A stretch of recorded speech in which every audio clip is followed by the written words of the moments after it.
the 12th hearing of the National Commission on Military, National, and Public Service. Thank you for being here today and for tuning in online via Facebook. Today, the Commission meets to discuss military service in America. Our distinguished panel will explore how the nation can create more awareness of military service, particularly among young Americans, and how to lessen the divide between the military community and society. This hearing is focused on increasing awareness of military service, and this morning's hearing explored how we can increase America's participation in military service. Military service is defined in the Commission's mandate as active service or active status in one of the uniformed services: Army, Navy, Air Force, Marine Corps, Coast Guard, the Commissioned Corps of the National Oceanic and Atmospheric Administration, and the Public Health Service. These include active duty military service members and those serving in the reserve components. These hearings are timely as May is Military Appreciation Month, and this weekend, May 18th is Armed Forces Day. This single day celebration stemmed from the unification of the armed forces under the Department of Defense in 1949. And on behalf of the Commission, I want to thank our service members and their families for their service. During our first year, we learned the military responsibility is borne by few. The United States shifted to an all-volunteer force in 1973, producing a strong, capable, and effective fighting force, despite concerns over the end of conscription. Yet, an unfortunate outcome of this shift is the limited interaction many Americans now have with a much smaller, more professional military. Limited interaction also means that many are unaware of the myriad of opportunities service in the military provides. At the same time, policy decisions over the past 4 years have increasingly concentrated military bases in the south and west of the country, producing geographic disparities in the composition of the force. These trends have led to the isolation of those serving in the military from others in the nation. Isolation has a demonstrable impact on recruiting. Today, about 4 in 10 young Americans say they have never even considered military service. Increasing awareness of military service is a first step in both expanding the pool of those who consider military service and increasing young Americans' desire to serve. We also learned that many Americans' knowledge of the military is informed by media, television, and movie portrayals of military life. These portrayals can at times be inaccurate, with depictions that tend to focus on the most thrilling and dangerous jobs. But military service is more than just infantry and Navy SEALs. It has 50+ healthcare specialties and careers in logistics, engineering, mechanics, aviation, information technology, law, human resources, and more. An increased interaction between the armed services and the public and the private sector is important to foster a greater understanding of military culture and opportunities. Without renewed efforts, such isolation insulates the American people from both the responsibilities of military service and engagement with military communities, as well as the sacrifices made by those who fight our wars. And it may make voluntary recruitment unsustainable over time.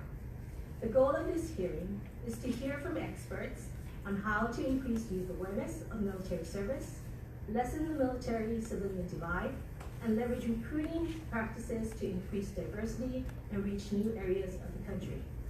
And I hope our panelists will address these issues directly as possible in their oral statements and in their responses to the Commissioner's question. Let me welcome our panelists here today. We have C.J. Chivers, author and writer, The New York Times, and former Marine. Dr. Lindsay Cohn, Cohn, no, apologize. Professor at the U.S. Naval War College. Mr. Ernie Gonzales, former Director of Youth Programs and Senior Policy and Program Analyst for the Office of the Assistant Secretary of Defense for Reserve Affairs at the Department of Defense. Pretty long title. Dr. Kathleen Hicks, Senior Vice President, Henry A. Kissinger Chair, and Director of the International Security Program at the Center for Strategic and International Studies, and Mr. Anthony Curda, performing the duties of the Deputy Assistant Secretary of Defense for Personnel Relevance. Thank you all for joining us today. Before we begin, I have some housekeeping to take care of. So please silence any electronic devices, and I will explain how we will conduct today's hearing. The commissioners have all received your written testimony, and we've read it, and it'll be entered into the official record. We ask that you summarize the highlights of your testimony in the allotted 5 minutes. Before you will see our timing system. When the light turns yellow, you will have approximately 1 minute remaining, and when it turns red, your time has expired. After all testimony is completed, we will move into questions from the commissioners. Each commissioner will be given 5 minutes to ask a question and receive a response. Depending on the time, we will proceed to 1 and possibly 2 rounds of questions, and maybe even 3. We'll see. Upon completion of commissioners' questions, we will provide an opportunity for members of the public who are in attendance to offer comments either on the specific topic addressed today or more generally on the commission's overarching mandate.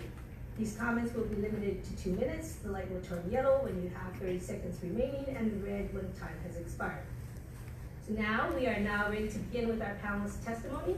I'd like to begin with Mr. Chivers. You're recognized for 5 minutes. Thank you for the chance to share a few thoughts. My name is Chris Chivers. I'm a former infantry marine and current author. I was present at the attacks on the World Trade Center in 2001, and in the years since, the primary focus of my work has been to cover small unit warfare and the human experiences and consequences of the wars that have raged since immediately after that day. I've done this by professional immersion, by channeling knowledge and past experiences as a grunt, to live and walk side by side with combatants, often American combatants, of a younger generation, with hopes of understanding wars as they were actually lived, and not as our culture's nostalgists and propagandists would have it. One part of my work has been presented in The Fighters, a recent book examining the wars in Afghanistan and Iraq through the lives, and in one case the death, of intensely committed members of our country's current all-volunteer force. I don't speak to you as a social scientist, and I don't pretend to speak for all veterans or combatants. I do offer that what I will say is representative of the feelings of no small number of them, and I also declare that what I came to say today surprises me as a former member of the Marine Corps who served in the years not long after the end of the draft. It surprises me because during those years I believed, as I thought pretty much everyone around me did, that the all-volunteer force was some sort of grand step forward in social progress and military readiness alike. After examining the war since 2001 up close and observing our national discourse about these wars, I recognize that the switch to an all-volunteer force has come with profoundly negative effects. Whatever good has come from the end of conscription, it has also led to a period of popular disengagement from war. I'll offer a few numbers to illustrate a point. Since 2001, according to data that the Pentagon shared last year, about 3 million Americans have served in uniform in the wars in Afghanistan and Iraq. That's less than 1% of our population, and a cohort, as you said, that is geographically isolated in an archipelago of bases and forts.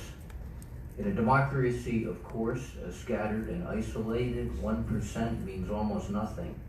But what's more important than numbers or percentages is this cohort's origins and the nature not just of volunteering, but of opting out. The people who serve in the military today self-select. They assume risks by choice. This on its face is admirable. I'll add, one of my sons right now is in the process of trying to join the Marine Corps, so I know something about this as a parent. But there is a consequence. Because everyone else opts out, we have hardwired the vast majority of our population not to worry, not even for a moment, about being called to participate in our wars. I'll submit this: anything you don't have to worry about stands to become very quickly something you don't think about. One result of the end of conscription is that almost all of the American population has no personal stake, or even the worry of a personal stake, in wars that continue with little public examination or comment. Via the end of conscription, without randomized risk or even randomized participation, our citizens have been invited to tune out our wars in real time and to regard any consequence as someone else's burden and problem. Put another way, the rise of the all-volunteer force has helped enable our political leadership. I say this across parties. I add, I'm not a member of a party, don't like either of them. Has enabled our political leadership and senior officer class to wage wars, failed wars, mind you, with minimal national participation and far less accountability than if Americans were being asked to turn up by lottery. The anti-war movement has shrunk, and we have issued a license to our leadership to wage wars unnecessarily and badly. I'm not here to offer policy prescription, not my job. I'm not even arguing for a draft. I'm asking for a thought exercise. Imagine if we had a draft live on national television of even a few thousand Americans per year. Do you think the people then, our people, our fellow citizens, might ask more questions about just what we have done and are doing in Afghanistan, Iraq, Libya, Syria, Yemen, Niger, Somalia, and elsewhere, and whether the wars are effectively managed and clearly aligned with a national strategy that our political class and celebrated generals could even explain? I hope you will consider this in your work. Thank you. Chairman, Dr. Cohn. Thank you also for having us here for this very important work that you're doing. I'm very grateful to be a part of this. I do need to say that everything that I say here is my own opinion and does not represent the position of the U.S. Naval War College, the Department of Defense, or any other organ of the U.S. government. And I also want to say that what I'm going to talk about here is what the data tells us in the aggregate, none of which discounts the very real feelings and experiences that Chris just talked about. Those feelings and experiences are real, they happen, they are real people, and we need to care about those experiences. So when I talk about the data, I'm talking about an aggregate, and I'm talking about the difference between what some people experience and what most people experience, or what is happening in general. And I just want to make that clear. I'm not dismissing what many people experience. I do want to, I disagree, however, with a lot of what Chris said, not all of it. And I do want to temper some of the premises that this commission is proceeding from. Primarily that I would talk about what our frame of reference is. I think most of us come to this conversation with the frame of reference of the way things were after World War II. When we had an enormous veteran population, when we had a war that had touched the lives of many, and when we had a strong feeling of the need and the appropriateness to do something for your country. I want to submit that that was one of the weirdest, most unique periods in American history, and that it's not likely we'll have one again unless we have another gigantic war. Historically speaking, the United States has relied on volunteers. We have even relied on volunteers for expeditionary missions. All of our stuff in the Philippines in the early 19th century, or the early 20th century, excuse me, that was all volunteers. And we have, although we now have a situation where a very small percentage of the population serves, it's actually larger than the percentage of the population that served for most of American history up until the point of World War II. So again, I think if you look at the longer historical context, what we're looking at now is not terribly unusual and in fact better than what it was for most of the 19th century, when of course you had a small volunteer force distributed in a small archipelago of very remote bases that nobody ever interacted with, fighting a bunch of wars that nobody cared about. If you think of other possible frames of reference, other civil society institutions, other government institutions, the military enjoys significantly better salience with civilian society than many of these.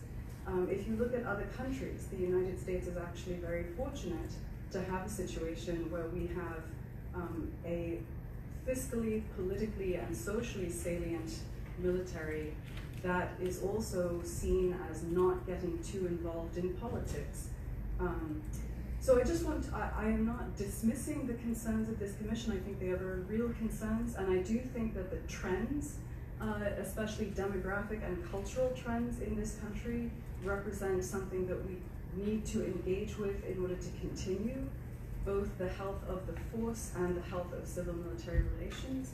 But I would argue that what we are seeing right now is not a crisis, and that the concept of a civil-military gap causing the disengagement that Chris talked about, there is very little evidence that the disengagement comes from the quote-unquote gap. Americans have always been disengaged from foreign policy. They do not pay attention to foreign policy. And in most of the polling that we have, having a friend or family member, direct family member in the military does not make a difference in the way people respond to questions about whether the wars affect their lives, whether it matters, etc. So I would argue that this is an intuitively appealing causal connection, but that there is very little evidence to show that the small size of the military, its geographic isolation, or anything else like that is a direct cause of the kind of disengagement that we see. Thank you. Thank you very much, Dr. Cohn. Mr. Gonzales. Thank you. Madam Vice Chair, members of the Commission, I'm honored to have been asked and appear before you today to provide some comments on the staff memorandum regarding military service, specifically on the increasing awareness among young Americans and lessening the civil-military divide. Having spent the last 25 years of my public service managing several youth outreach programs that connect and reconnect the Department of Defense with America's youth, both in school and out of school, I believe those programs have made some difference in lessening the civil-military divide and increasing the awareness of military opportunities. After reviewing the considerations in the staff memorandum, I believe those options would only continue small incremental changes because the recommendations are making minor adjustments to existing policies, budgets, and initiatives. There's much more that can be done and accomplished if the Commission considers youth outreach as a primary core mission, not a non-traditional, non-core mission of the Department of Defense. For the mission to become a reality and effective, the Commission should consider some out-of-the-box efforts that will require the support of Congress and the administration. Certain legislative and funding barriers, along with whole bureaucratic organization, would need to be removed by Congress, the DoD leadership, or both, in order to enhance the outcomes of the two objectives being discussed today. As I mentioned, I am only able to inform this Commission about some anecdotal belief that the youth outreach program specifically authorized in either Title 10 or Title 32 made some difference in lessening the civil-military divide among our nation's communities and youth. This is based on some individual local studies conducted on some individual programs. However, a comprehensive study was recently initiated and currently being conducted by the department to ascertain the effectiveness of these authorized youth outreach programs. The DoD Starbase, the National Guard Youth Challenge, and the Junior Reserve Officers Training Corps. The results of the study will help establish a baseline for a future long-term study requiring additional data gathering to fully evaluate how these programs are meeting these objectives. Under the subject, increased youth awareness, the staff memorandum identifies 3 options to consider. They are expand the Armed Services Vocational Aptitude Battery participation by leveraging the Career Exploration Program, expand youth cadet programs, and increase base field trips. I would like to comment on 2 of these options. First, expand youth cadet programs by introducing more young Americans to military service and culture through participation in cadet programs. including programs both affiliated and unaffiliated with uniformed services. This memo specifically states expand JROTC to additional locations, specifically areas without military bases or historically undisturbed by recruiters, to increase civic awareness of and exposure to military service while increasing civic engagement. It appears that the staff received the recent RAND study on JROTC, geographic and demographic representativeness of JROTC. However, the staff memo failed to include a recommendation in the study that would allow the department to effectively implement this option. The recommendations the Commission should consider from the RAND study is dedicated funding for all JROTC programs. The Commission should also consider the dedicated funding be in a centralized managed OSD account, similar to the accounts funded by the National Guard Youth Challenge and the STAR-based program. By combining policy and resources in a centralized location, the department would be able to develop a strategy that effectively places and sustains programs in both metropolitan and rural areas. The RAND study also recommends that the department consider flexibility in instructor requirements for rural areas and small schools. However, the study did not correlate any important data point, which is the number of retirees residing in rural areas and qualified to be JROTC instructors. A more effective policy placing JROTC units in these areas, the qualifications criteria should be considered by expanding the criteria to include Guard and Reserve personnel. I see that my time's almost up, but the second increase is the base field trips. Although expanding base field trips to local schools, community groups, and key influence will help reconnect the military to American public, it only expands what's currently being done. A more radical approach would be to support initiatives that have multi-day contacts with the public, such as expanding the STAR-based program to more locations. This was initially considered by school districts as a field trip.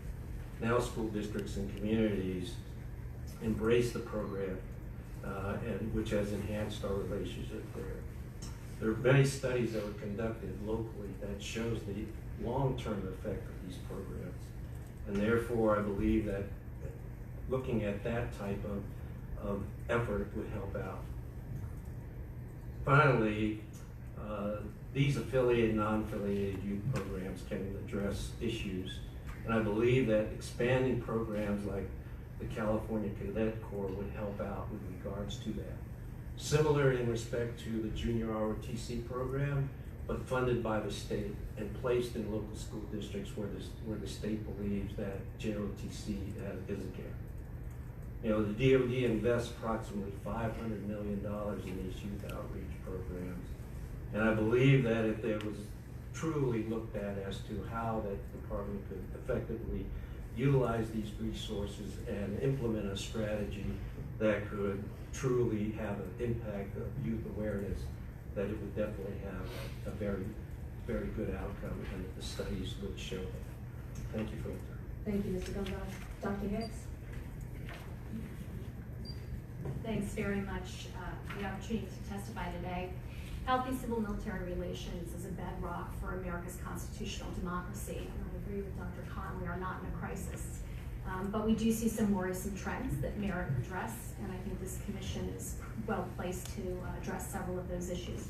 I'm going to address three areas in particular: the military and policymaking, the military and society, and gaps on the military and politics. So in the first area of policymaking, we're seeing a confluence of trends that look like symptoms or at minimum accelerants to distrust between policymakers and the military, which is in and of itself a long-standing trend. But what we see today that is particularly manifesting is the lack of shared experiences between senior military officers and senior civilians. I think several of the other panelists have commented on that. A lack of interactive education and training opportunities for senior civilians and rising military to develop relationships and norms together. A lack of training and employment opportunities specifically for civilians on defense policy and defense matters. A disproportionate reduction in civilian defense positions relative to military counterparts. And a relative imbalance between the public's strong trust for the military as an institution and its relative distrust of the presidency, the Supreme Court, or at its worst, the Congress, at the bottom of the list as institutions. The Commission should recommend stronger education, training, and employment opportunities for those interested in serving the nation's defense in a civilian capacity. For those with civilian control responsibilities below the elected level, I also recommend that the Commission suggest a one-week training course as a mandatory requirement within the first year of service. So that might be applying to executive branch appointees or rising senior career civilians. A second worrisome trend line relates to the connection between the military members, their families and communities, and broader American society. That's been well touched on already, and of course your interim report in January did a very nice job of summarizing many of those trends. I think it's fair to say that there's strong agreement that having a de facto warrior class is inherently destabilizing to a constitutional democracy, and it's certainly at odds with the stated intent of America's founders. I touched in my written statement on a variety of trends, generational shifts really, that I think may worsen this trend, and they're focused in my short commentary on it, on disconnects between many in the Generation Z and their perception of military institution in the military workplace relative to their interests in equity and diversity. That is not meant to be an exclusive list, it was only to build upon the good work that you all have already done. I think the Commission should build on its interim report and to reinforce to Congress the profound strategic consequences that a growing disconnect could have in undermining the role and quality of the military. I think the Commission should emphasize that while tailored incentive structures can help recruitment and retention, the success of a professional military within a democratic society fundamentally depends on its ability to reflect the attributes and principles its recruitment pool values. Lastly, I want to touch on the role of the military in politics. A politically dispassionate military is foundational to effective operations and healthy democratic practices. A first order problem that we have today is a perception supported by some polling data that the military is itself partisan in nature. This perception is problematic when held by society at large, but it's actively destructive for strategic planning and operations if civilians in government have concerns, rightly or wrongly, about partisan motivations within the force. Moreover, our civic education does not sufficiently support the maintenance of an apolitical and civilian subordinated military. It doesn't focus on the health of that important principle for American democracy, and it most certainly doesn't stress civilians' responsibility for reinforcing these norms. The military is generally better educated on these matters, but in the current era of American politics and the rise of social media, it is very challenging to that training. America's civic education deficit contributes to heightened risks for military politicization. Greater diversity in the pool of those drawn to military service, better training and education, and enforcement of apolitical norms are all important improvements the nation can make on the military side. But civilians bear ultimate responsibility for upholding the apolitical nature of our military, and we should better equip our civilians to do so. The Commission should draw a direct link between civics and norms of healthy civil-military relations, including the apolitical role of the military and civilians' responsibility to support it. Let me conclude on this point about the all-volunteer force that's already arisen. The trends I have mentioned are certainly byproducts, at least in part, of maintaining the AVF. I do believe the AVF remains the best model for the U.S. military. It delivers the strongest operational outcomes, and it reinforces American ideals of personal liberty. But it does create these unique challenges, and we are responsible as a society for addressing those if we want to maintain a professional military. Thank you. Thank you, Dr. Hicks. Mr. Cohn. Thank you. In the Office of the Secretary of Defense Personnel and Readiness, we are charged with preserving the all-volunteer force.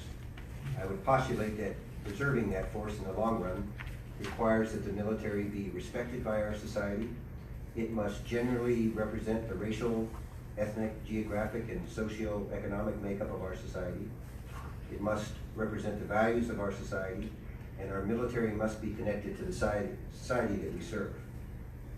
In war and peace and through economic highs and lows, we must consistently achieve our recruiting goals.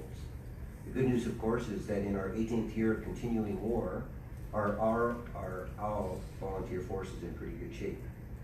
Retention is at an all-time high, quality remains as good as ever, and we are mostly meeting all of the recruiting goals across the force. There are some storm clouds on the horizon, however, and the future is not necessarily assured. Fora like this National Commission are essential, in my view, to the continuing conversation America must have with itself on the specific question that we discussed today, the military-civilian divide is foundational to the future of the all-volunteer force. So let me state up front my gratitude to each of you for engaging in this debate. It is not hyperbole to state that the future of our nation may depend on this issue. There are signs that our society and our military are increasingly disconnected. Despite needing over 250,000 new recruits every year to sustain the force at its current size, only 1 in 4 of young adults can name all 5 of the active duty services. Half of them rate themselves as having little or no knowledge about active duty service. Even if every young adult was familiar with all of the services, only 1 in 4 of today's youth qualify for military service without a waiver. We know that serving in uniform is a family game. Those who choose to serve today most often have family members who serve or who have served. 20 years ago, 40% of our youth had a parent who served. Today, that is 15%. And today's parents are much less likely than just a few years ago to recommend service to their children. The veteran population in 20 years will be about half of what it was just a few years ago. These parents and veterans are the influencers who will convince the next generation to serve. Even for those parents and veterans who want their children to serve, it is increasingly difficult. Of today's youth, almost 9 in 10 say they will definitely not, or probably not, be serving in the next few years. Some broader societal trends are also working against military service as well. Youth unemployment rate is at a historical low. Youth today have choices. Increasingly, college is seen as the path to success today in life, and today's youth do not see the connection between military service and education, despite a very generous GI Bill and other education opportunities while in service. We are increasingly disconnected geographically as well. Just under half of our recruits come from 6 states. Generally, officers come from the Northeast, the enlisted come from the South. Our veterans, our best influencers, are increasingly moving to the southern states where recruiting is already strong. We risk ceding huge swaths of the country to underrepresentation in the all-volunteer force. I won't discuss the so-called digital divide because frankly the jury is out on whether or how much that really affects recruiting and retention. I would balance this preceding evidence of a military-civil divide by stating that the armed forces of today, except for our ability to recruit and retain women, broadly look like the society that we represent, socioeconomically, all of which is a very good sign. Do we have challenges? Yes. But we can also point to enormous successes, to include the past 18 years of war, a situation not foreseen when the all-volunteer force was created. I think it is safe to say that the all-volunteer force has turned out to be much more resilient than we imagined. And as long as we continue to peer into the future with events like we're participating in today, I'm confident that we will preserve the all-volunteer force well into the future. Thank you, and I look forward to our discussion. Thank you, Mr. Provo. We'll begin the commissioners' questions, and just to remind the commissioners, including myself, we have 5 minutes on the clock, and we'll start with Roland and myself. So, first of all, thank you all for being here today and for providing your testimony. Greatly appreciated. Let's say earlier this morning we had our panel that talked about sort of how we identify and recruit and retain critical skills, which in my mind is sort of like the canary in the coal mine. If we can't get a small population of people we really need, how are we going to get the larger population of all the other people and skill sets that we need? So I guess one of the things that was raised in this morning's conversation was the probability of being able to move, whether it's active to reserve, civilian, back into the military, to help to break down sort of these barriers that we're seeing between the military and civilian society, and try to increase the awareness and opportunities across the military and civilian side. So from your expertise, because according to Dr. Cohn, we don't have a crisis, so we might have some time here. How should we take a look at, and what recommendations would you give us in how to try and how to break down the culture that makes it hard for us to do this? Well, on both sides, both the civilian and the military side. Anybody want to take it on? Just a clarification, how to break down the culture that makes it hard to get critical skills into the military? Well, critical skills, but also just how do we break down the culture, both in the military side to be able to have that permeability, but also from the civilian side and understanding that this is a requirement that we would hope that all Americans would stand up and raise their hand to do, if asked, right? Huh? Okay. So, I was mentioning this to one of the commissioners earlier. A few years ago, there was another commission, and I apologize if I get the name wrong, but it was the Commission on the Reform of Military Retirement, or Commission on Military Retirement and Compensation Reform, right? And they came up with a large number of recommendations about reforming the retirement system, about reforming the way compensation was done, about reforming, a little bit about reforming promotion. And then Ash Carter, former Secretary of Defense, had his Force of the Future initiative. And I think, honestly, both of those came up with a lot of very good recommendations about how to make the career arc of people in the military more flexible. I had some of the same recommendations in my statement, but I think one of the things that you will want to look at, and others have mentioned this as well, is for example, making lateral entry more possible for people who already possess certain skills, expanding and making more flexible the types of scholarships and maybe even student debt payoff programs to incentivize people to study certain skills and then go into the military. Also to create certain tracks in the military where people don't necessarily have to do command, where they may be more specialist warrant officer type things, if you will. I think there are definitely ways that you can make short-term service in the military more attractive to people with certain skill sets, for who are willing to take a pay cut for a while to do that kind of service. But it still needs, it can't be devastating to their economic health. That, if it's devastating to their economic health, if it kills their 401k, they're not going to do it. So I'm going to turn to Mr. Curtis, because these proposals are not necessarily new. We've seen them over time, and it's been difficult, I guess, for the department to help the services implement some of these recommendations. Help us identify what those barriers are and how we can help break them down.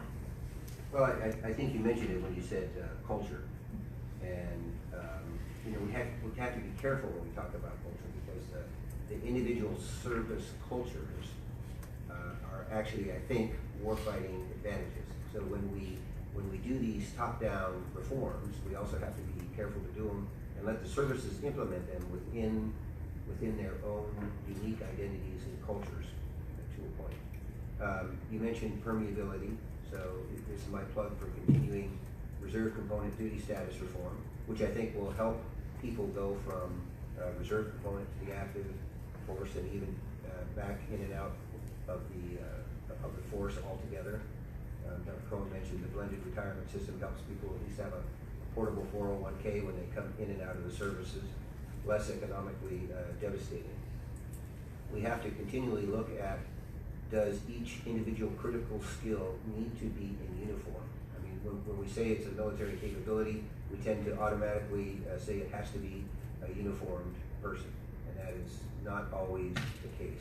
We have much more, I think, room to maneuver in there than we have thought. And then the continuing DOTMA reforms that the Congress has given us the latitude in the last few years, I would say, you know, we got those authorities much quicker than the services were ready to implement them. But in the last 2 years, and I don't want to call out you know, services specifically because they have their own needs, but I would say they are increasingly using those in innovative ways beyond which even we thought of in the Force of the Future. We thought of, you know, when the HASC and the SAS were thinking of these. And And so I'm encouraged by the innovation that the services are showing. Thank you. Get to Vice Chair again. Great, thank you. Well, let me join with our chair here in thanking all of you for your thoughtful testimony that was submitted as well as the oral testimony. So we thank you so much for being with us. But Mr. Chivers, if I could direct my question to you. First, thank you for your writing that was exposed some important issues to those of us readers. But I was drawn to your provocative thought exercise that you posed in your oral testimony. Having reflected on it through your testimony, you could help us think through perhaps what would be the ideal civilian-military relations in American society? So we're never going to achieve fluency where people can really speak who have not served in the military as to what military service or war is like. So I don't think that's a realistic goal. It'd be nice if we were at least conversant in what our military does and who our military people are. And we're far from that now. I know that I'm raising a bunch of teenagers, and I speak often on campuses and colleges and know who comes to my talks. Now, obviously, I have a strong point of view, so I draw a self-selecting crowd. So if you're a data scientist, don't look at my crowds as necessarily reflective of the larger population. But pretty much the only people who turns up when I speak or when I am out there are veterans, ROTC students, people who are considering military service. It is very walled off. Even after people come back from the wars or leave the service and on the GI Bill, they go to campuses and they cluster even within their cohort on the campus, not across the board, of course, but the information stays walled off. My ideal is that we just know each other better, that we're able to speak to what military service actually is and what it means, as overseas as well. I mean, we're an island nation, so we're not very good at peering across the ocean, across the board. As Dr. Cohn said, there's not much history of Americans being particularly invested in our foreign policy. But if we could have, my ambitions here are pretty low, where we could at least have people talk about military life. And we see, because nowadays we know who looks at our articles because of all the data information we have. If I wanted to write an article about a sky penis, I'd get uncountable number of clicks. The same article, or an article of the same size and placement about some of the social issues that we just talked about in the military, about pay issues that we talked about, or as you were talking about, retaining women in the military, recruiting, retaining, training women in the military. These have far less numbers of clicks. The conversation's just not happening. So Commissioner Casey always wisely reminds us that this is, for the first time, a commission established of military, national, and public service. Senators McCain and Reid joining these three streams. So take that up or expand that, if you might, in your thinking to the other kinds of awareness and conversations. Is this a marker of citizenship that you're talking about, that we need more conversation in around? Does this lead you to reflect on civic education? How do you think about the broader implications of this given our work? I don't have specific policy recommendations for you. I tell everyone religiously, I do description, not prescription. I try to look at a problem and describe it as accurately as I can. I don't have a lot of competencies, academic or professional otherwise, to tell experts how to come to their own conclusions. I'm saying if you have a problem, how you fix it, that's kind of out of my lane. I consider myself kind of like the engine temperature indicator on the dashboard of your car. I tell you when it's too hot, maybe you should pull over. I'm not the mechanic. I think I've had that car.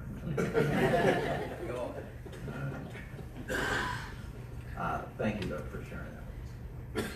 Thank you, Commissioner Gordon. Commissioner. Yes, thank you. Volume here. Secretary Curtin, considering the parties involved, including the military, government, and the other elements of American service and society, what stakeholders, which one, do you feel is more responsible for helping us remove the citizen-military divide? Well, a great question. I can't really point to a single stakeholder, but I would say it's a collective responsibility. But I think our body politic must do something to incentivize national, public, and military service. And I don't think that they're necessarily mutually exclusive. I mean, if we can enhance among the youth an interest in public service or national services, and I'm not sure exactly how you distinguish between the two, but use those broadly, then I think that is all the better in the end for the all-volunteer force, because I think some of that will naturally trickle down into military service. But I don't think there's one element of society that can do this, but our collective body politic needs to enhance that. And obviously this commission is a way to do that. If I may have a follow-up to that, do you feel that service should be mandatory or voluntary? So, not speaking as an employee of the Department of Defense, my own personal opinion is I am 100% on board with mandatory public service of some sort for everybody. I think it is an element of responsibility of citizenship in this country that you give back at some point and in some method that we can prescribe. Thank you, Mr. Secretary. How about others of the panel? What do you think of the mandatory voluntary aspects? I don't work for the Department of Defense, so I'll go next. I don't have qualms with it. That said, I suspect we at least are at a point, because we are not in crisis, where you could attempt a voluntary, highly incentivized approach. So in other words, it looks great on your resume, it's helpful for getting future employment, it pays decently, it is rewarding in its experiential effects, etc. I think that is beyond worthy as an endeavor for the United States and long overdue. Thank you. Still have a few more seconds here.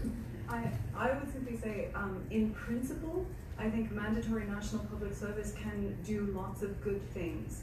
As a practical matter, I think implementing it in the United States would be incredibly difficult and expensive. So in principle, there are good things about it. In practical terms, I think it would be a lot more difficult than many of us realize. Thank you very much, Dr. Cohn. Sir, reality, I probably would not go with the mandatory approach. I believe that you can instill a sense of service, whether it's military, national, public service, through relationships, building, interacting with folks, whether you as an adult are showcasing to young individuals, serving in the public, whether locally at your local communities, local government. Everything is very local with regards to trying to instill sort of this type of motivation. Education is local.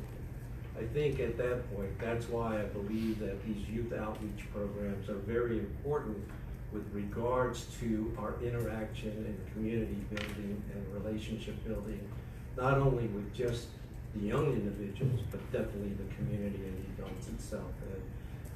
And in the end, I believe you'll get the outcome that you need, which is you'll have individuals that will take the multiple tracks to go either into military, national, public service, or even all three.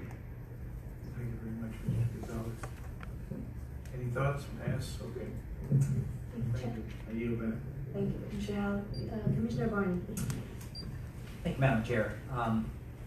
Dr. Cohn, I really appreciate your very thoughtful suggestion to us that perhaps we should, as a nation, maybe reframe the way that we look at some of these issues to ensure that what we're really doing is focusing on things that can have a desired effect, whatever that effect should be. But I've heard both from you and from Dr. Hicks that perhaps we're not in a crisis situation. Yet, when I listened to Mr. Curtis' testimony about some of the aspects of recruiting and retention, we also recognize that the recruiting and retention experience that the military services will have depends to a great deal about other things going on in the nation, whether it is the economy doing well or not well. So here's kind of where I'm going with this. If we're not currently in a crisis, should we be at all concerned about the long-term viability of the all-volunteer force to serve the nation? Because I personally am concerned that the AVF could sort of be the proverbial frog in the pot of water. You know, if we're not in a crisis now, can we afford to wait until it is too late in order to, do those things that are needful? And I know that Dr. Cohn, in some of your written testimony, you did have some very thoughtful ideas about how we can look at improving, I think, in what you described as the quantity of people who are perhaps both eligible and also propense to serve. How could we perhaps do this in a way to improve this sense that some have, that there is a military-civilian divide, but to also ensure that we don't get to a place where the AVF is unable to respond to the nation's needs? Thank you. Yes, I absolutely think that we should not sit back and do nothing. As Dr. Hicks pointed out, as several panelists have pointed out, and as I'm sure all of you are aware, the United States population is changing quite rapidly. Dr. Hicks talked about generational change. I mentioned in my testimony cultural change, demographic change.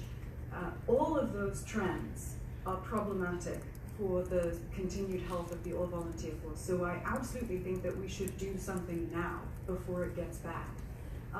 The reason that I sort of emphasize the "we're not in a crisis now" point is because I think that with absolute respect to all of Chris's work, which I think is fabulous, I think it's important for us not to expect too much from what we can accomplish from these kinds of changes. In other words, so many of the political and socio-political outcomes that we're trying to achieve, getting people to pay more attention to the wars, getting people to want to know more about the military, we don't have good evidence that raising awareness of the military as a form of service will have those results.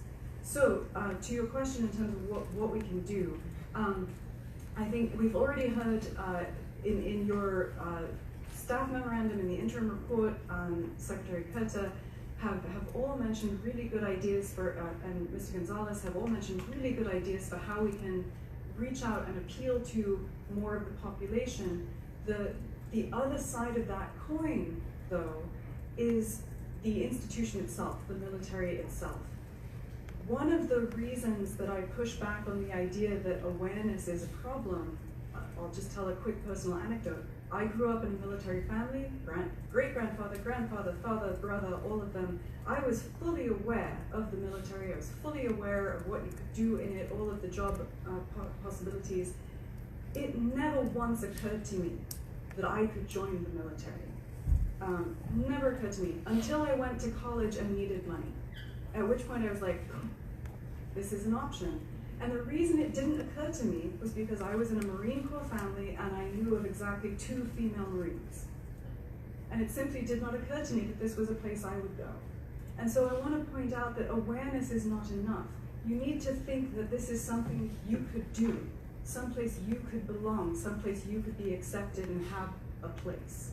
And so I think it's important to understand also that we need to make sure that the military, culturally, organizationally, becomes more flexible and more welcoming so that more people not only know about it, but think, yes, that's something I could do. Thank you very much. Thank you, Commissioner Barney. Commissioner James. Thank you, Madam Chair. And I'd like to extend my thanks as well to the panel for being here today and sharing your time and your expertise. Mr. Chivers, I'd like to ask a couple of questions. kind of a two-part question. So, from this panel and from other panels, we've heard a lot about today's youth and the differences between today's youth and perhaps youth in the past. You spent, it's clear from your testimony, and I have not read your books, but they're going to be on my summer reading list. But you've spent a lot of time yourself as a Marine, and then more recently with the military, with military members in some pretty extreme circumstances. So from your perspective, what are the differences between Marines of the past, for example, when you were in the Marines, and Marines that you're with today? Are you seeing those differences in the individual Marines that we continue to hear about, are the differences in the youth today? So you're asking me questions about generational politics, and I don't really believe in generational politics. For a couple of reasons. One, when I was in the Marine Corps, we were trained by many people who had been conscripted or had served with conscripts, because I signed up right after the Beirut bombing in 1983. So there were many people who had been in the late 60s or through the mid 70s. And we were told we were the Pepsi generation, that we weren't as tough as they were. You probably were told you were the Pepsi generation. Then I went out, about 20 years later or 15 years later, I have to do the math, I don't know exactly, and started hanging out with the younger generation of Marines overseas and on bases here. And they all told me they were the Pepsi generation. What was it like to be in the old Corps when I was in? This is an old trick that one generation plays on the other. The current generation, I've listened to a lot of criticism of millennials, we all have, it's become a cultural trope. I watched the young people. Now there's a whole range of years now, for more than a decade, young people come up and perform admirably as volunteers across all sorts of extreme circumstances. And I thought that the send up of the millennial generation as being disengaged or not committed or not hardworking was a bunch of bullshit. Didn't buy it for a minute. I think that, and I used to tell platoons this too. People would say, wow, you were in the Marine Corps in the 80s. Like, that must have been so much harder than the Marine Corps now. And you guys must have been so much better. Because they had this all in their head from their drill instructors and all, and from the sergeants who were training them. And honestly, I used to tell them, if my platoon came up against yours, you guys would have kicked our asses. You guys really have a lot of experience. A lot of NCOs who've been to war and have been very well trained, and they have brought up you guys. And I would get in sometimes into firefights with units of their first time in a firefight, and at a snap, they would perform very well. So the answer is I don't buy generational politics. I think every generation produces good people. Thank you. So the second part of my question is, we continue to talk about the military-civilian divide. From the Marines that you've been with, do they feel that divide? Is it something that they're aware of? Is it something that they're concerned about? So as you put your filters on with me, you should remember that all Marines think they're different.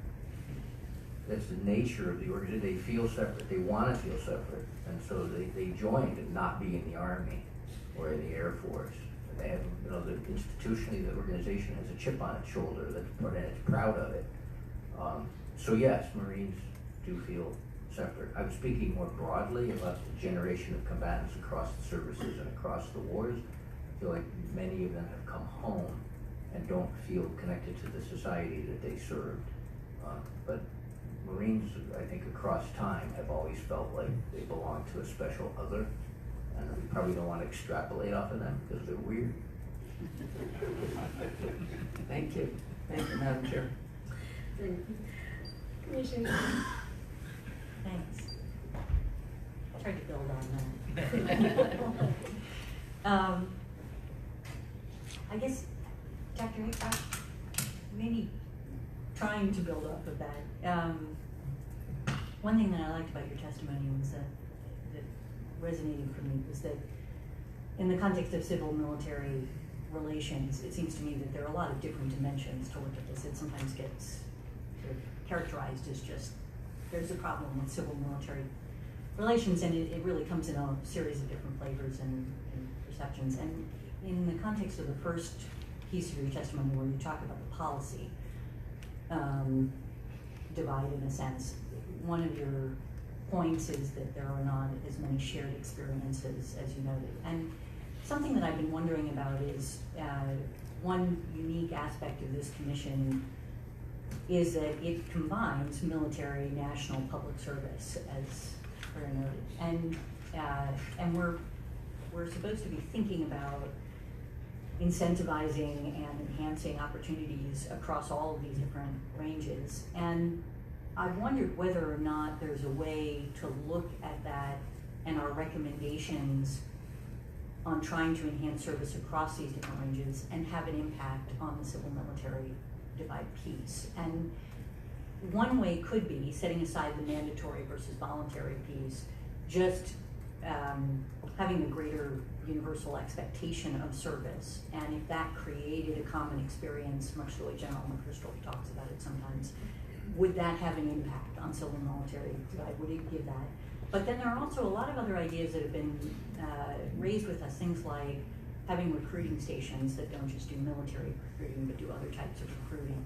Developing a culture of service that thinks about service across these different lanes and how that might have it. And I just would be very interested in your reactions and others as well.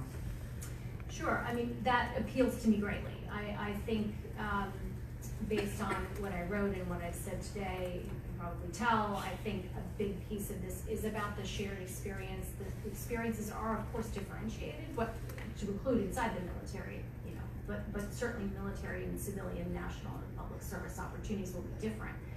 But having a backbone of civics education and including inside that, sort of that lifelong experience of being a citizen, the opportunity, incentivized opportunity, or perhaps even over generation and expectation of service, I think does create a buy-in and a sense of shared experience that's important. That's thing one. Thing two is part of that shared experience base, or as part of those opportunities, I could foresee many greater opportunities for civilians to do work in and around national security issues that, while not military in nature, help them understand the role that civilians are intended to play in the process of how we make national security decisions. And you can imagine many manifestations of how that would play out. So I'll leave it at that. Commissioner Yates, I would look at it from the youth approach. I also sat as the department's representative to the National Civilian Community Corps. And I first started with it as part of its startup as a military person that was detailed to help start. But as a representative there on the advisory board, the legislation created barriers, and the bureaucracy created barriers to create that sort of intermixing of service. I would also say that even in our own youth programs itself, we don't, in JROTC, we talk about it being a citizenship program, but yet we are focused still on our own military culture with regards to that. There are ways to intertwine sort of national service and military service and public service in the curriculums that are being provided, as well as, like I said, incorporating what the NCCC does, truly integrated with what DoD does, as opposed to creating sort of this legislation that says, figure out a way to help each other out, but remain focused on your primary. I mean, we say that to our military recruiters, those that are not physically qualified for military service, refer them to national service, but that seldom gets followed through. So I believe that truly you take a look at legislation that will truly impact policies and the resources necessary to do those things, it can happen. And just the same way with JROTC or any in-school program when you're talking about citizenship, that the curriculum itself would include national service in that curriculum along with military service. So that's my 2 cents. Commissioner Haynes, Commissioner Kilgannon. Thank you, Madam Chair. Mr. Kerr, I'd like to direct my question to you, please, and invite any of the other panelists who'd like to weigh in on it. You mentioned in your testimony that young people can't name the different services of the military, and Mr. Chivers said something to the effect that we should be conversant in who military people are. Are these things that can be taught in high school, for example? What the military is at a very basic level, the services, the difference between soldiers, sailors, airmen, and Marines, the nature of the relationship between the military and the civilian leadership. And I'm not talking about recruiting or aspiring or trying to get people interested. The analogy might be, even though somebody may never vote in their life, we put a value on them knowing how a bill becomes a law. And even though somebody may never serve, should they at least have some basic knowledge that is given to them in high school so that they are aware and it decreases that divide? Well, I obviously, I think in their educational opportunities, there's plenty of opportunity to increase the awareness across the board. But it's also not just the youth necessarily that need to know more about the military. From our own kind of selfish point of view of the all-volunteer force, we want the influencers to know more about the military as well. And part of the lack of the ability, to concentrate on that the one item of our youth not being able to identify the 5 services. I mean, part of that is squarely the fault of the Department of Defense, as we ceded all of the recruiting opportunities and advertising to the services, and they're much more transactional right there. I mean, they're there they advertise in order to get a recruit to sign on the bottom line and send them to boot camp.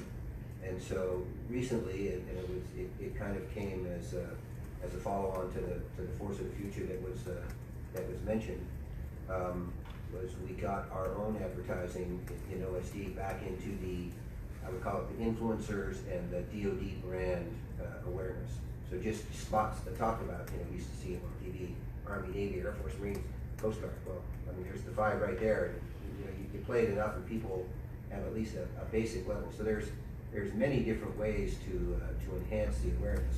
Education is certainly one of them. We do it through Jammers, who I know has talked a lot. Many of you are very familiar with them, and has talked a lot with your staff. But as we get back into that game, we're already seeing a direct connection between those advertisements, people seeing it, raising their awareness, and being much more likely to recommend military service to those that they influence. Yeah. If I could just add something to that, and we were speaking about this earlier, I just want to contextualize this in terms of larger societal trends, right? In other words, not to be a wet blanket, but this isn't just a problem with the military. Some terrifying percentage of Americans can't identify all 3 branches of government. So yes, civic education, absolutely, that is one of the things we really need. To speak to one of the points that Chris brought up of people returning from war and not feeling like a part of their communities. I mean, Robert Putnam wrote Bowling Alone, in 1992? Nobody feels like a part of a community. These are really big societal problems, and we should care about them with respect to the military perhaps more, because we ask these people to do so much, and because they are so important to the health of society. But we also need to recognize that these are not just things where we can tweak the military and fix everything. These are larger societal trends, at least to some extent. And fixing them through the education system in a country where education is radically decentralized is difficult. Well, Commissioner Gilly, I would agree that there are ways to embed sort of the information as just information for knowledge sense.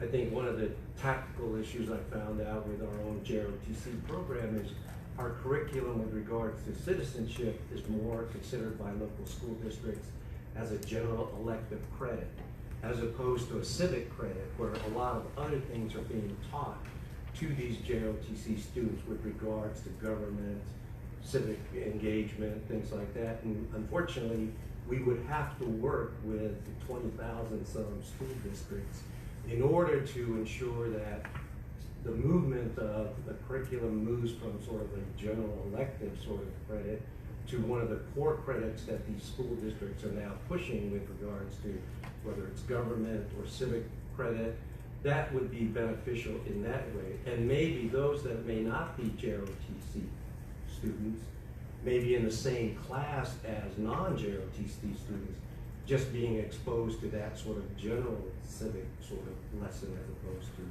just the student itself. So, Thank you. Commissioner Casey. Thank you all for your service and for your compelling thoughts. I have a couple of questions. I want to start with Mr. Chivers. I find your warning light on the engine very compelling. We've heard similar things from Andrew Besovich, from General Leach. I know you're not a prescriptor, so you may not even have an answer for this question, but and you didn't say you're calling back for a return to the draft. You just said, what if we had one? Short of having, so the challenge with bringing back the draft, I think, one is the military loves the all-volunteer force, so they don't want it. And I don't think people in this country would go for it. So in a democracy, how do you do that, even if you have a compelling reason? So short of bringing back the draft as a way to get everybody's skin in the game, I'll ask this of you, anybody else wants to come. Do you have any other ideas? I've seen the division. I have friends in the military. I worked on a campaign around closing the civilian military divide, got your 6. What could we do so that when you go to college campuses, maybe some young people show up who haven't been in the military? Do you have any thoughts, or maybe you don't, but I do think it is a real concern that we have to think about. What action could we take? So the first part of what you said, I'll agree with.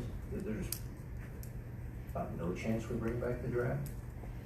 What I say is, I could sooner grow tomatoes on the moon. It's just not happening.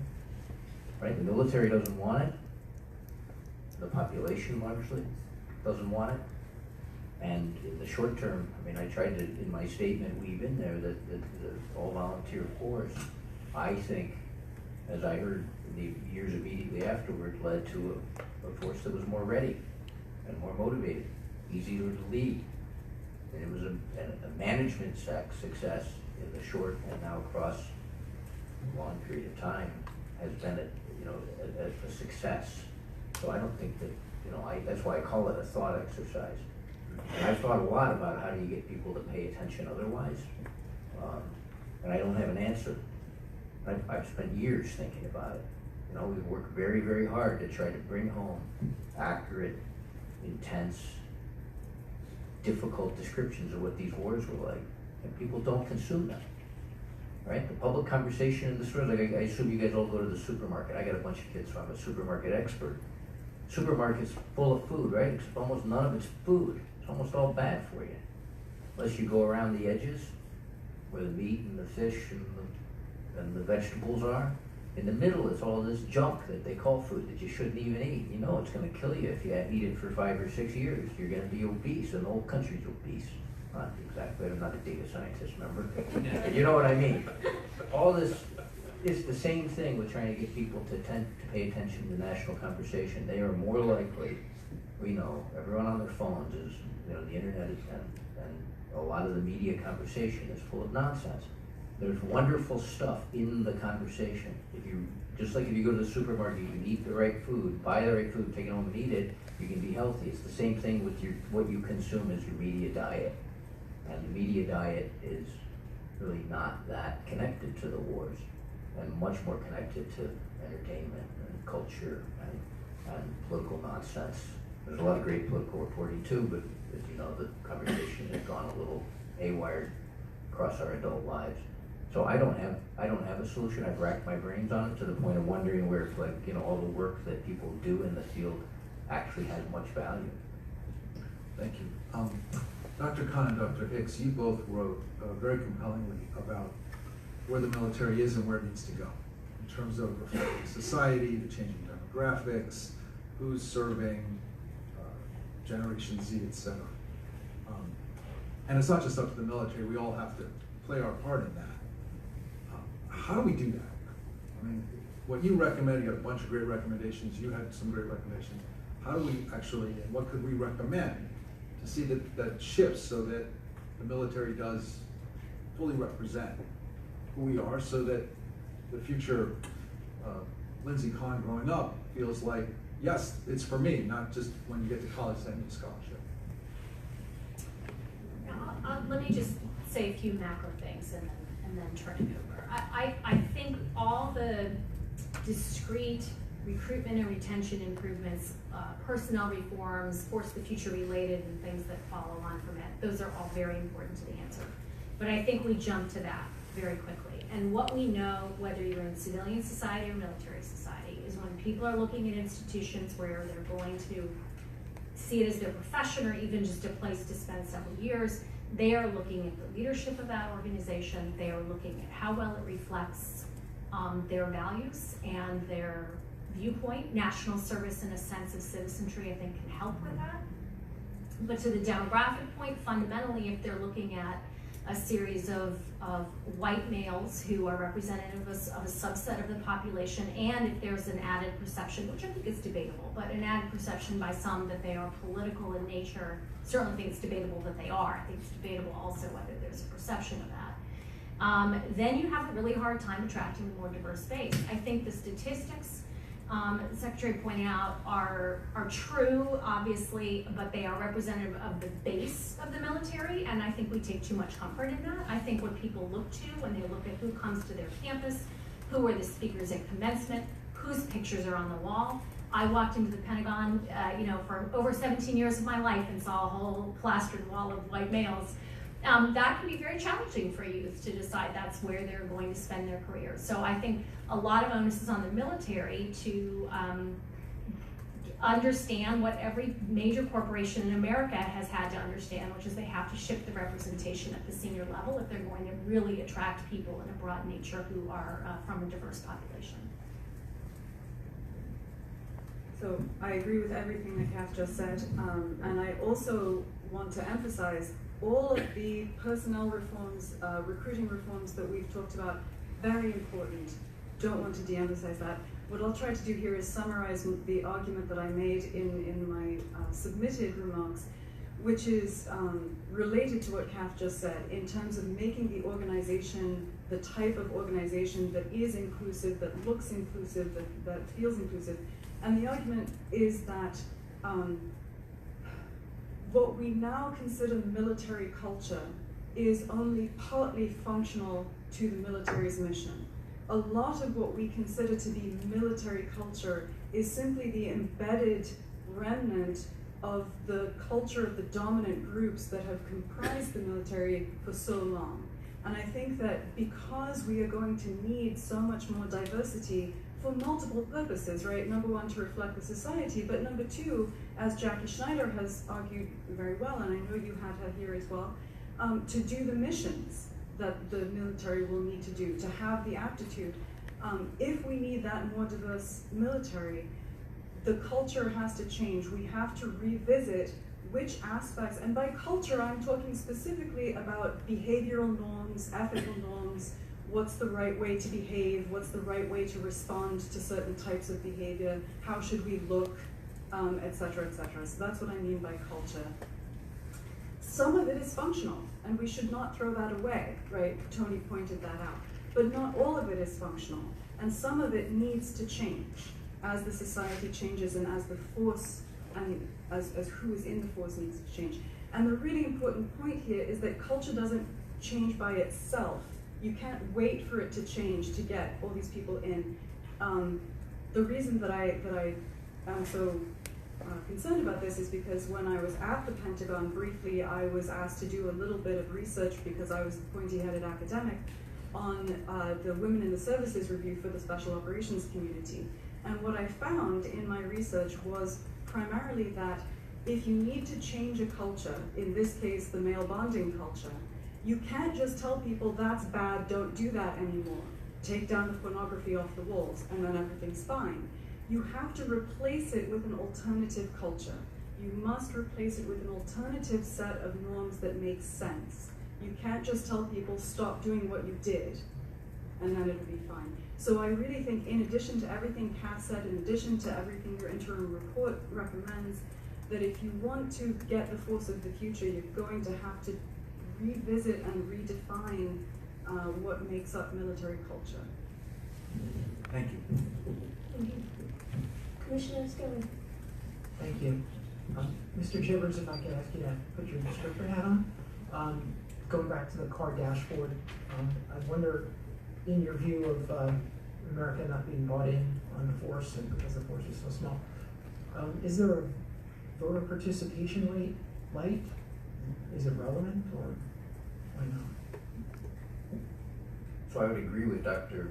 Cohn that these are larger problems than just the military, much larger. Does it apply to the issue of? I think it's similar to voting or other forms of participation across our entire culture, that the country, our citizens are more interested in their rights than their responsibilities. We're a very large country, we're a very diverse country, we live our lives in very different ways, very different communities, apart from each other, and we're scattered. And we celebrate so much our rights and the ideals of liberty and independence. I mean, those are real features in the civic discourse, but responsibility is much less so. So I think I agree that this isn't just a military problem. This goes across. You see it in voting, and you see it in all sorts of other areas. You know, just who turns up at community service events in my town. I mean, it's the same people all the time, right? You guys may do the same thing. You volunteer, and you bump into the same volunteers. They're a very, very small set of the community you live in. Thanks. Okay, one more for you. I'm actually leaning back into the conversation that was just going on before it came up. As an observer, which leads to you being a describer, a descriptor, does who you see in the force matter? Whether or not it's representative of the nation and its demographics, does that have relevance in your observations? I'm glad you asked. Yeah, and I have to agree with what we heard just to the left, my left here a few minutes ago. The military does a poor job of representation with women. I mean, what Tony said was, we're doing pretty good demographically, except with women. Well, women are half the country. So how are you doing good? Half the country. I have 5 children. My oldest son thought about joining the Marine Corps. He's got a medical issue. He's not. My next son looks like he's a shoe-in. My daughter, number 3, who's a teenager, is doing really well in school. She wouldn't think of this for a minute. I won't ask Lindsay what her reasons were, but my daughter is aware of the deep misogyny in the military and the non-punishment and non-reporting of assaults and slights. I am sort of a shadow editor of a section that interacts with active duty military and veterans at the New York Times called the At Work section, and we receive submissions and we informally poll people on active duty or veterans all the time. It's a matter of course, it's a matter of routine, and we try to look for and reach beyond a lot of people who look like me, right? I mean, I look the stereotype, an Irish Catholic, with a long line of military service in my family going back to World War I, and at least. And my father was in Vietnam, my brother was a Marine, I'm a Marine. It looks like some of my sons are Marine, my cousins are Marines. I mean, it's in there. We try to reach beyond that, and what we find, it would shock you what we hear. That people confide in us, the experience of being a woman in the military. So yeah, I think representation matters, and if you want a broader participation and a better reputation, then the military needs to fix this. Because I'm just watching it in my own household as they rise up. Who gets interested? It's like, I'm interested, I'm interested. It's like, what? And then my daughter's like, what are you talking about? I wouldn't even consider it. Thank you. Dr. Cohn, my only point is, I accept your consideration about how the current situation of the military relative size, the population, distribution, echoes a lot of our history, unlike some former cabinet secretaries. I have a history degree, but I'm not a historian, but I read a lot of it, and so I appreciate it. So I buy that. But one thing that I think is markedly different from that time, and maybe I'm out over my skis, is information. Access to information, the speed of it, and the scope that it can reach. You can near real time, if not live, just about every event in your life. How does that inform the societal pressures that go into the calculus as to why folks are away from the military? They know what happens in the military, especially the bad things, when they happen to an individual and they can go across the world instantly. Yeah, what a great question, complicated question. So the first thing I would say, to echo something that Chris just said, is in terms of media consumption, one of the things that we being academics, all believed would happen when the internet happened and access to information happened and information improved, was that society would be much better informed and we'd have much better participation. You're laughing already. Yes, it did not happen. Access to information has not changed the level of informedness of the population in certain ways. Obviously, in an aggregate, we're all more informed than we used to be, but it turns out that whatever type of information you consumed before the internet was there, you just consume more of that type of information now that the internet is there. So it has not caused people to be more informed in that sense. More to the point of, what about the fact that now we can see pictures, now we can see reporting, we can read incredible first-hand accounts. I don't know the answer to that in comparative historical terms. What I can tell you is that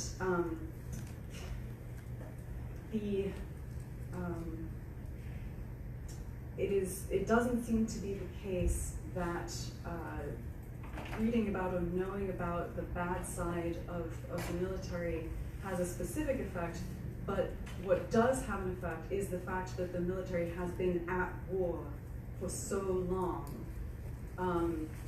at a high operational tempo with high operational stress. In other words, people aren't necessarily worried about getting gruesomely killed. What they're worried about is having a really, really difficult life that doesn't seem to be worth it because it's not going anywhere, right?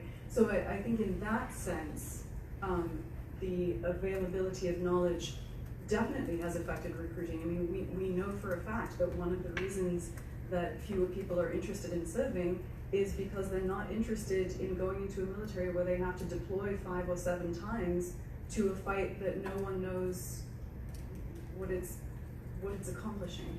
Thank you. Thank you. I hope you folks are doing well because we have time for a second round. No objections?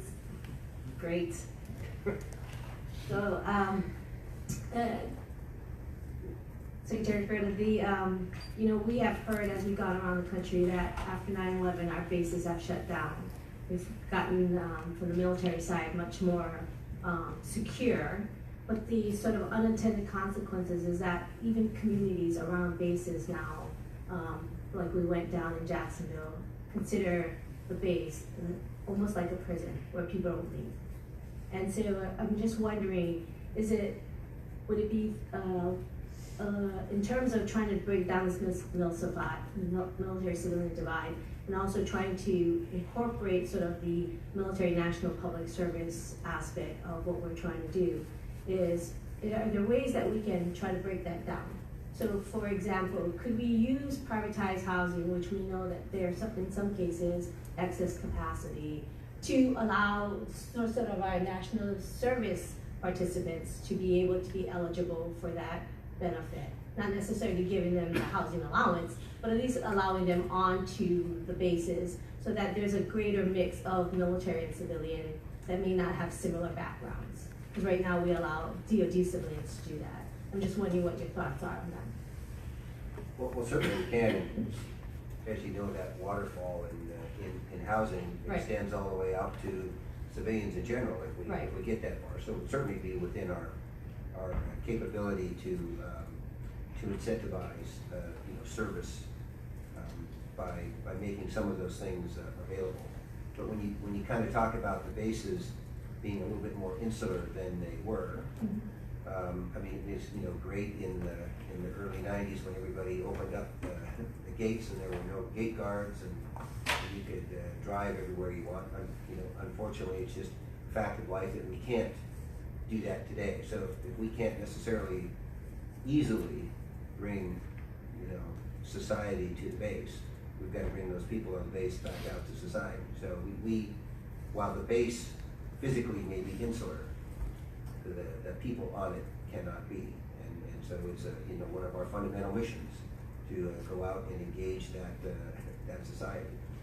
More and more of our folks live out on the economy. You know, we move things like commissaries and exchanges out onto the economy.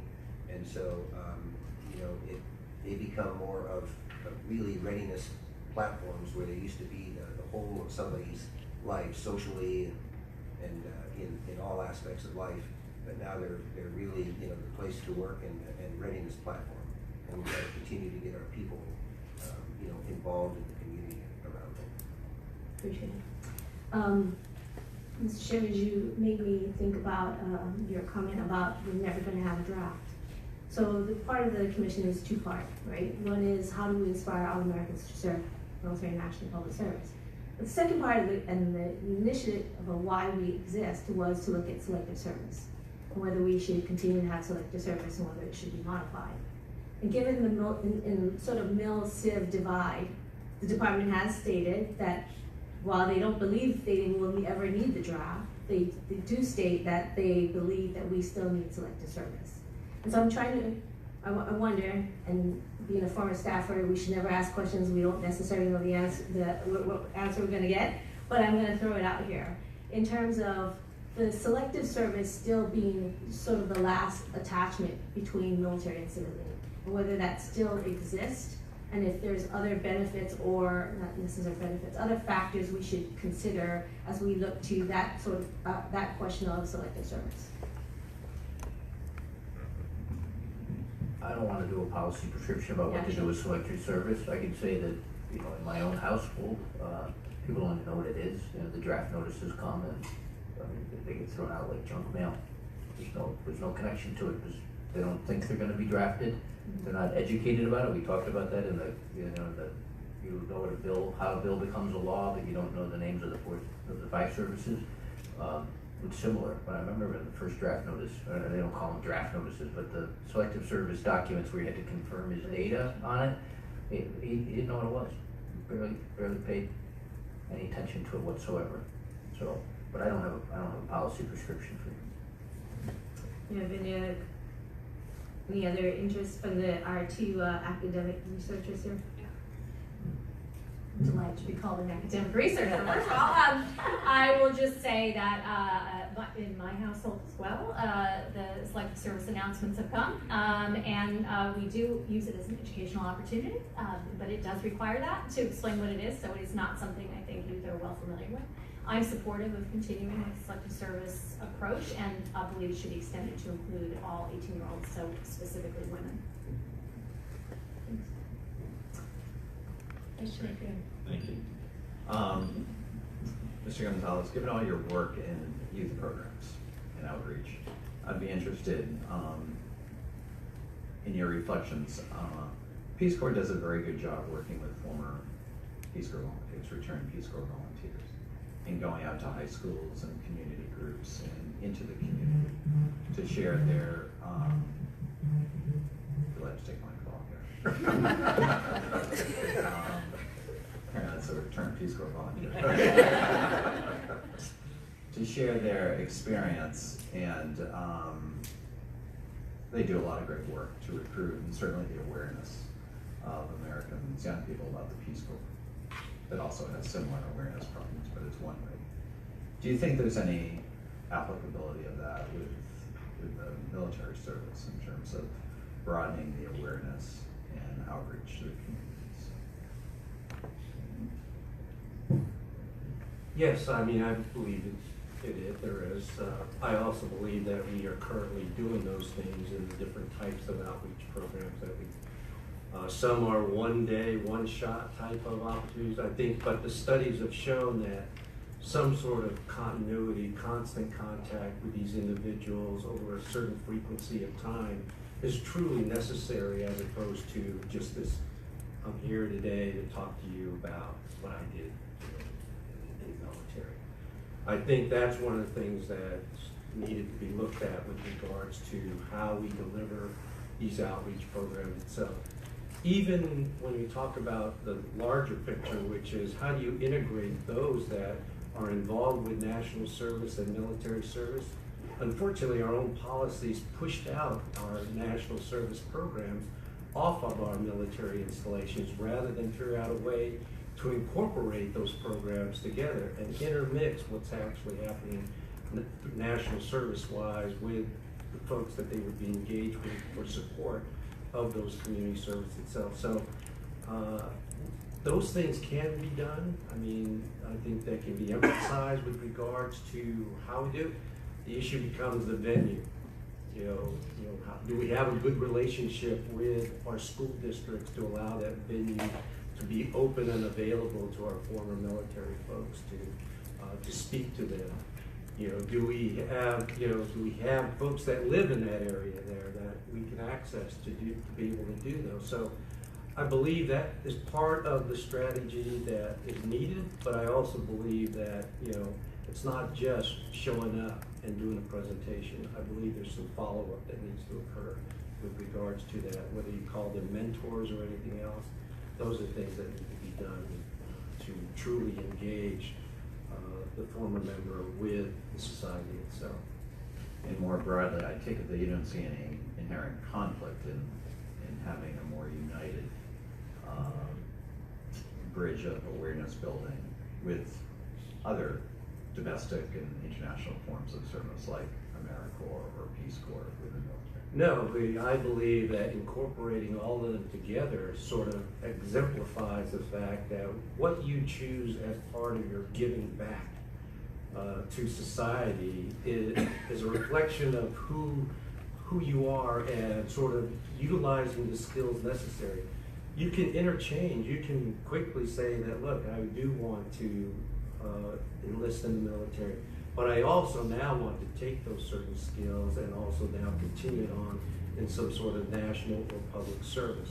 I don't believe that these should be stovepiped like the way they have been done over the years, and that's why we see this sort of conflict with regards to or disconnection between military, national, and public service, because we have taken action to show that. We push them out. We don't incorporate and utilize and leverage the National Civilian Community Corps.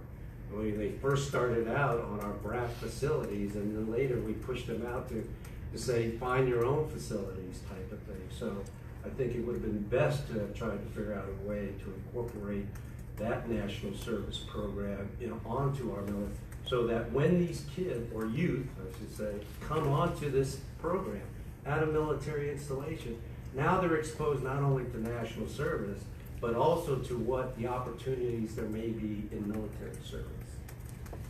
Okay, my time is I'm sorry. nearing, so if you could help me out briefly.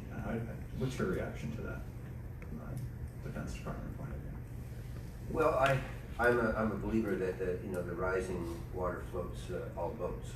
So I think if it's part of a larger conversation on national and public service, that again, that is only to the benefit in the end of the all volunteer force in the Department of Defense. Thank you. Commissioner Thank you, Madam Chairwoman.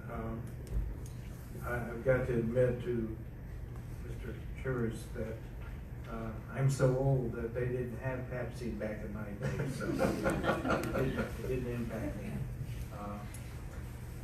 Secretary, I am very curious. You said something about 250,000 recruits every year. How far out does DoD determine their manpower or person power needs?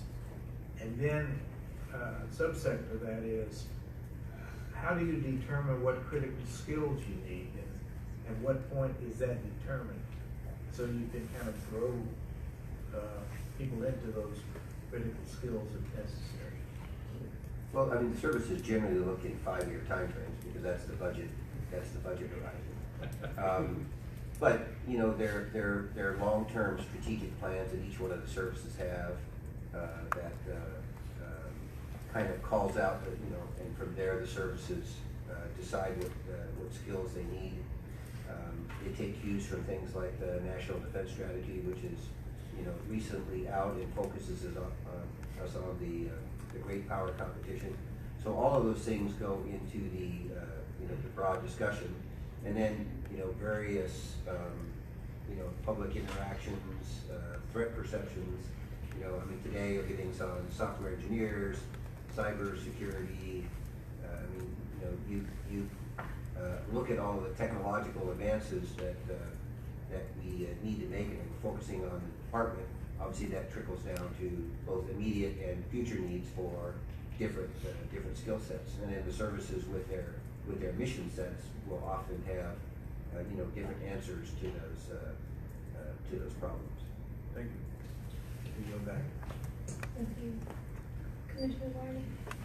Thank you. As Secretary Carter, when we had a chance to visit just before the hearing, you mentioned that in a couple of weeks you're coming up to yet another career milestone as you prepare to retire from the service, and you know, part of me wondered what would compel a person so close to being ready to retire to submit themselves to something like this, and it occurs to me it's the same thing that probably compelled you to serve honorably in the Navy for 32 years and then to continue to serve in a civilian capacity. So I'm sure my fellow commissioners and I thank you very much. We congratulate you on your service and for being here today.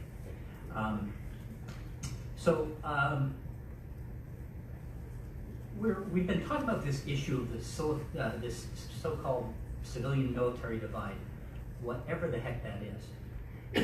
But I want to kind of tie into this question about how this relates to how the civilian-military divide issue might relate to two things. Number one is our ability to recruit the people, and when I say recruiting, I'm thinking broadly both recruiting enlisted personnel as well as bringing in officers who will serve. But also the other question that is to the level of, you know, national policymakers, and that is how does this idea of a civil-military divide affect our willingness as a nation to use force, to use our armed forces in matters that involve our international affairs as a nation? Well, great questions, and thank you for your comments. As it affects recruiting, the divide really kind of goes into propensity. We talk about propensity all the time. And obviously, the services are having an increasingly difficult job when those that are even willing to consider, for whatever reason, whether it's nobody in the family has served, whether it's as the panelists have talked about, that you don't see somebody in the service that looks like you, whether you don't believe the lifestyle is something that you would want, whether you watch TV and the only images of veterans are, you know, injured, ill, and wounded. Those things all make the preservation of the all-volunteer force, you know, increasingly difficult, because you tend to only fish in the pond of propensity, if you will, and so part of that's our own fault. We've got to go create more propensity, which all of this will do, so we can fish in different ponds. And you know, I can't offer you a departmental view on the second part of that question, but I would say, you know, on a personal level, I think, you know, we and it rings true just in my own sense of my own common sense, is that the less skin in the game the population has, the easier it is to, you know, war is something that other people do, right? We have people that do it, they volunteer for it, they get paid well for it. So if we as a nation decide to use force, then we have people that will do that for us. And so it's not, doesn't create an effect on the nation as a whole. That, you know, just as a matter of common sense, can't be good for us. Thank you. Mr. Chivers, I was thinking back to your earlier testimony as well, and I wonder how do you, if you might not use the word this civilian military divide, how would you actually describe this idea that you mentioned, that some may feel that anything you don't have to worry about becomes somebody else's responsibility? Can you help us understand how that might tie into this idea? The idea about the ease of use of force? Yes, sir. So I mean, there's different ways to look at that. At the commander's level, it's irrelevant. At the political level, I think that if the politicians don't have to worry about there being a political blowback to use force, it's easier. They don't have to worry. You know, if wars had gone on so long, now they're relatively small compared to their scale, say, I don't have numbers, I'm sure people do, but around 2008 or 9, between Iraq and Afghanistan, probably about 250,000 people on the ground. That's a big number. And it had been going on for several years and it wasn't going well. At that point, if service was randomized, I think you would have had an anti-war movement in this country of some size. Instead of, it's almost invisible now. So there's different levels to look at this. At the political level, I think that the absence of randomized service makes the use of force much, much more easy. And it makes the blowback politically almost non-existent.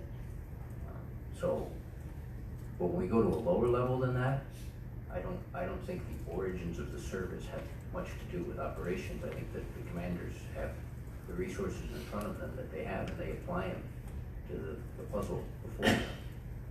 Thank you. Thank you. Commissioner James? Thank you, Madam Chair. Mr. Gonzales, I'd like to start with you. In your written and your oral testimony, you mentioned 2 of the 3 options that are listed in our staff memo under increased youth awareness. You talked about the youth cadet programs, JROTC. You talked about field trips. The one you didn't talk about was increasing the use of the ASVAB, or the Armed Service Vocational Aptitude Battery Test. We've heard from experts, and we've also, when we were, I think, in Iowa, we spoke with recruiters, and we talked to them about using the ASVAB in the high school setting. And we've heard a mix of views on it. We've heard from some folks that the school districts are open to it. We've heard, probably not surprising, that other school districts in other areas are not open to it. So probably a 2-part question, maybe a 3. From your perspective, is that something is the bang going to be worth the buck in terms of increasing the awareness and maybe eventually making a dent in the civilian military divide if, as young people, they're offered the opportunity to take the ASVAB and get some sense of what the military needs and what they'd be able to do, what their skills are. So if you could tackle that, and anyone else on the panel that has a view. I mean, I can address the importance of, creating sort of opportunities or more opportunities and I believe that those opportunities should be made available. I think my fellow panelists, Mr. Kurter, can address sort of the process with regard internally, because we've even had our own issues with regards to allowing our own youth that are participating in DoD programs like our National Guard Youth Challenge Program, which are high school age kids, to be able to take the ASVABs multiple times in order to be able to truly understand what their, where their skill sets may be best utilized in that regard. But from a standpoint truly, that's why I go back to the type of relationship or the type of outreach efforts that the department needs. You can break that barrier with regards to school districts actually allowing or not allowing the ASVAB being taken based on what they truly know, what that local military organization is all about, whether it's active guard or reserve. I think what they've been exposed to the fact that you're not just going to be a trigger puller, that there are a lot of different types of military opportunities for individuals if they choose the military as an entry point into the workforce. And that even those opportunities can be transported to other civilian opportunities. That, I think, it will help out with regards to opening more opportunities for these school districts to say, yes, we'll allow that to happen. But I think currently, there's some things that need to be adjusted even internally so that even within our own structure, we can still provide that testing to the folks that want to take it, and understand their skill set. So if a parent who was thinking about whether or not they wanted to allow their son or daughter to participate in taking the ASVAB, if they were unsure or if they were resistant, what would you tell them? What would you tell them? How would you explain the benefit of their son or daughter taking that test? Well, again, I'd go back to the fact that it's another way to assess the individual's sort of interests with regards to their skills or potential skills. We don't know where these young individuals may wind up, but we do know they have an interest in doing something. Why not open the door so that they can at least understand that up front, as opposed to, I mean, these kids are only 16, 17 years old, and you're asking them to figure out what they want to do at that point in time without giving them sort of the background and information that says, hey, you can do these things, and you can do these in a certain pathway that allows you to possibly go in the military and then move beyond the military. I think the issue always becomes is that we don't view the military sometimes as a way to get to some sort of end that is beneficial for our student, our kid itself. We view it sometimes as, hey, this is a way to get out of what your current situation is, as opposed to say, no, this is a way that can get you to where you want to go, which is truly not just, in the trades area, but also in some professional area too. But there are those that decide that would say, look, I got into it and now I want to stay in the military itself. So we need to keep those doors open and convince the parent that all we're doing is giving them the opportunity to get information. We're not asking them that this is their only pathway into the workforce. Thank you. Thank you, Madam Chair. Commissioner Haynes?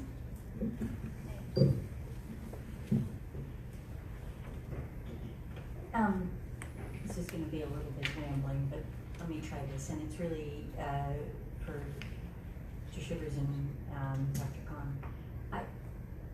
Something that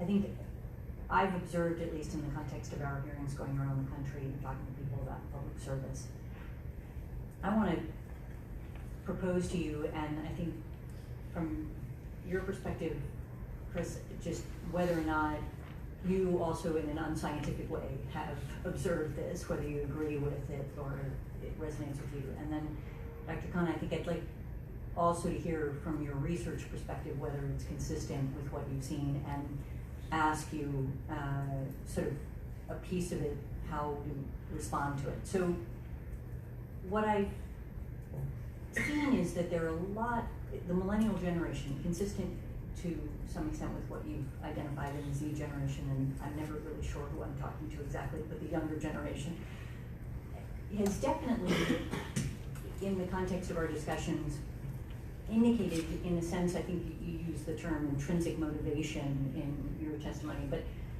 to do things for society, to have impact, to be involved, and to help their community. What has been interesting to me is that I haven't seen them connect it, per se, to their citizenship or to nationality in that sense. There's a desire to do something and to help people around them, but it's almost more as a global citizen than it is as a national citizen. And yet it does seem to me that from a broader frame, as we're looking at the mandate for the commission, I think we see value both in promoting greater cohesion within the country, but also to promote greater participation. Participation can be in the context of voting, it can be in the context of civic participation, getting involved in government in a variety of ways, but also service, obviously, a fundamental piece of this. And so one question is that consistent also with what you've observed? And then I'll get to the rest of my questions coming out of that. I spoke to this earlier, to a question that Commissioner James had, that I see more interest in rights than responsibilities and that's across generations. It's not just with young people. I mean, I've spent a lot of time on campuses and then as a parent with teenagers now, and I do see a lot of community service. And I have to say, a lot of the community service I see is because it's required, or because they think it's going to burnish a college application or a resume. So this intrinsic motivation that you mentioned, that Dr. Cohn had mentioned, or talked about, I don't see that, you know, at a sort of critical weight. People talk a lot more about their rights, you know, being left alone, or being able to own a firearm, or being able to pursue their faith, or to speak. I hear about this all the time, but responsibilities as a national thing, not so much. I don't know where the data is. I'm just speaking from what's around me in my life. Okay, so but just to be clear, because I think from my perspective, what I've seen is actually an intrinsic motivation to do something to help. In other words, not a focus on their own rights, but just not connecting it per se to national as opposed to Certainly not connecting it to national, to the national ideal, or to the idea of being an American. I do see a lot of people who go out and do things, you know, like beach cleanups, or work in our food kitchens in our town, or active in their churches. I do see that, but it's actually declared that that's acting local. I mean, they actually will pull that away from the idea of a nation. That's about their own community, and it's explicit. Okay, but not necessarily transactional in that context, right? In other words, not helping their local community simply because it's something for their resume or because they're required to do it, but actually caring about their local community. The people who I see who are doing community service, both transactionally to polish up an application or resume, or because, you know, I know a lot of surfers and they're really active in beach cleanups and in their community. In both cases, whether it's transactional or not, it's tied to the idea of their village or their town or their city. It's very much like the idea of local boarding, how you eat. It has an ideal that is explicitly not national. Yeah, okay, and Dr. Cohn, I mean, I think both in response to what I've just said, but let me just add a little bit more for you, which is essentially, to the extent it is consistent with what you've seen as well, I guess one of the questions is, and I'm really compelled by your description of the experience you had in the Defense Department, looking at the culture of women in special forces and thinking through how do you actually change that culture by replacing it with something else. And I think one of the key questions is, how do we actually connect to the extent that there is that intrinsic motivation to a citizenship piece, to a national interest? Yeah, I wish I had a really easy, good answer for you on that. The first thing I would say is that yes, your experience comports with most of the evidence that I've seen, in that most of the polling, most of the research indicates that both millennials and Generation Z are interested in service of some kind. They do want to give back.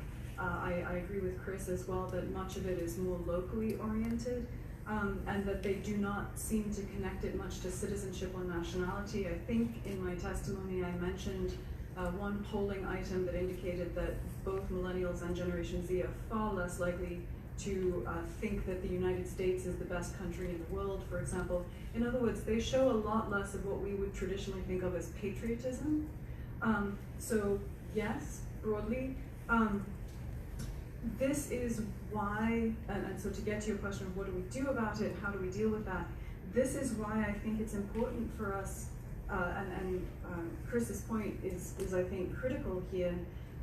It's about what community you serve and what community you belong to.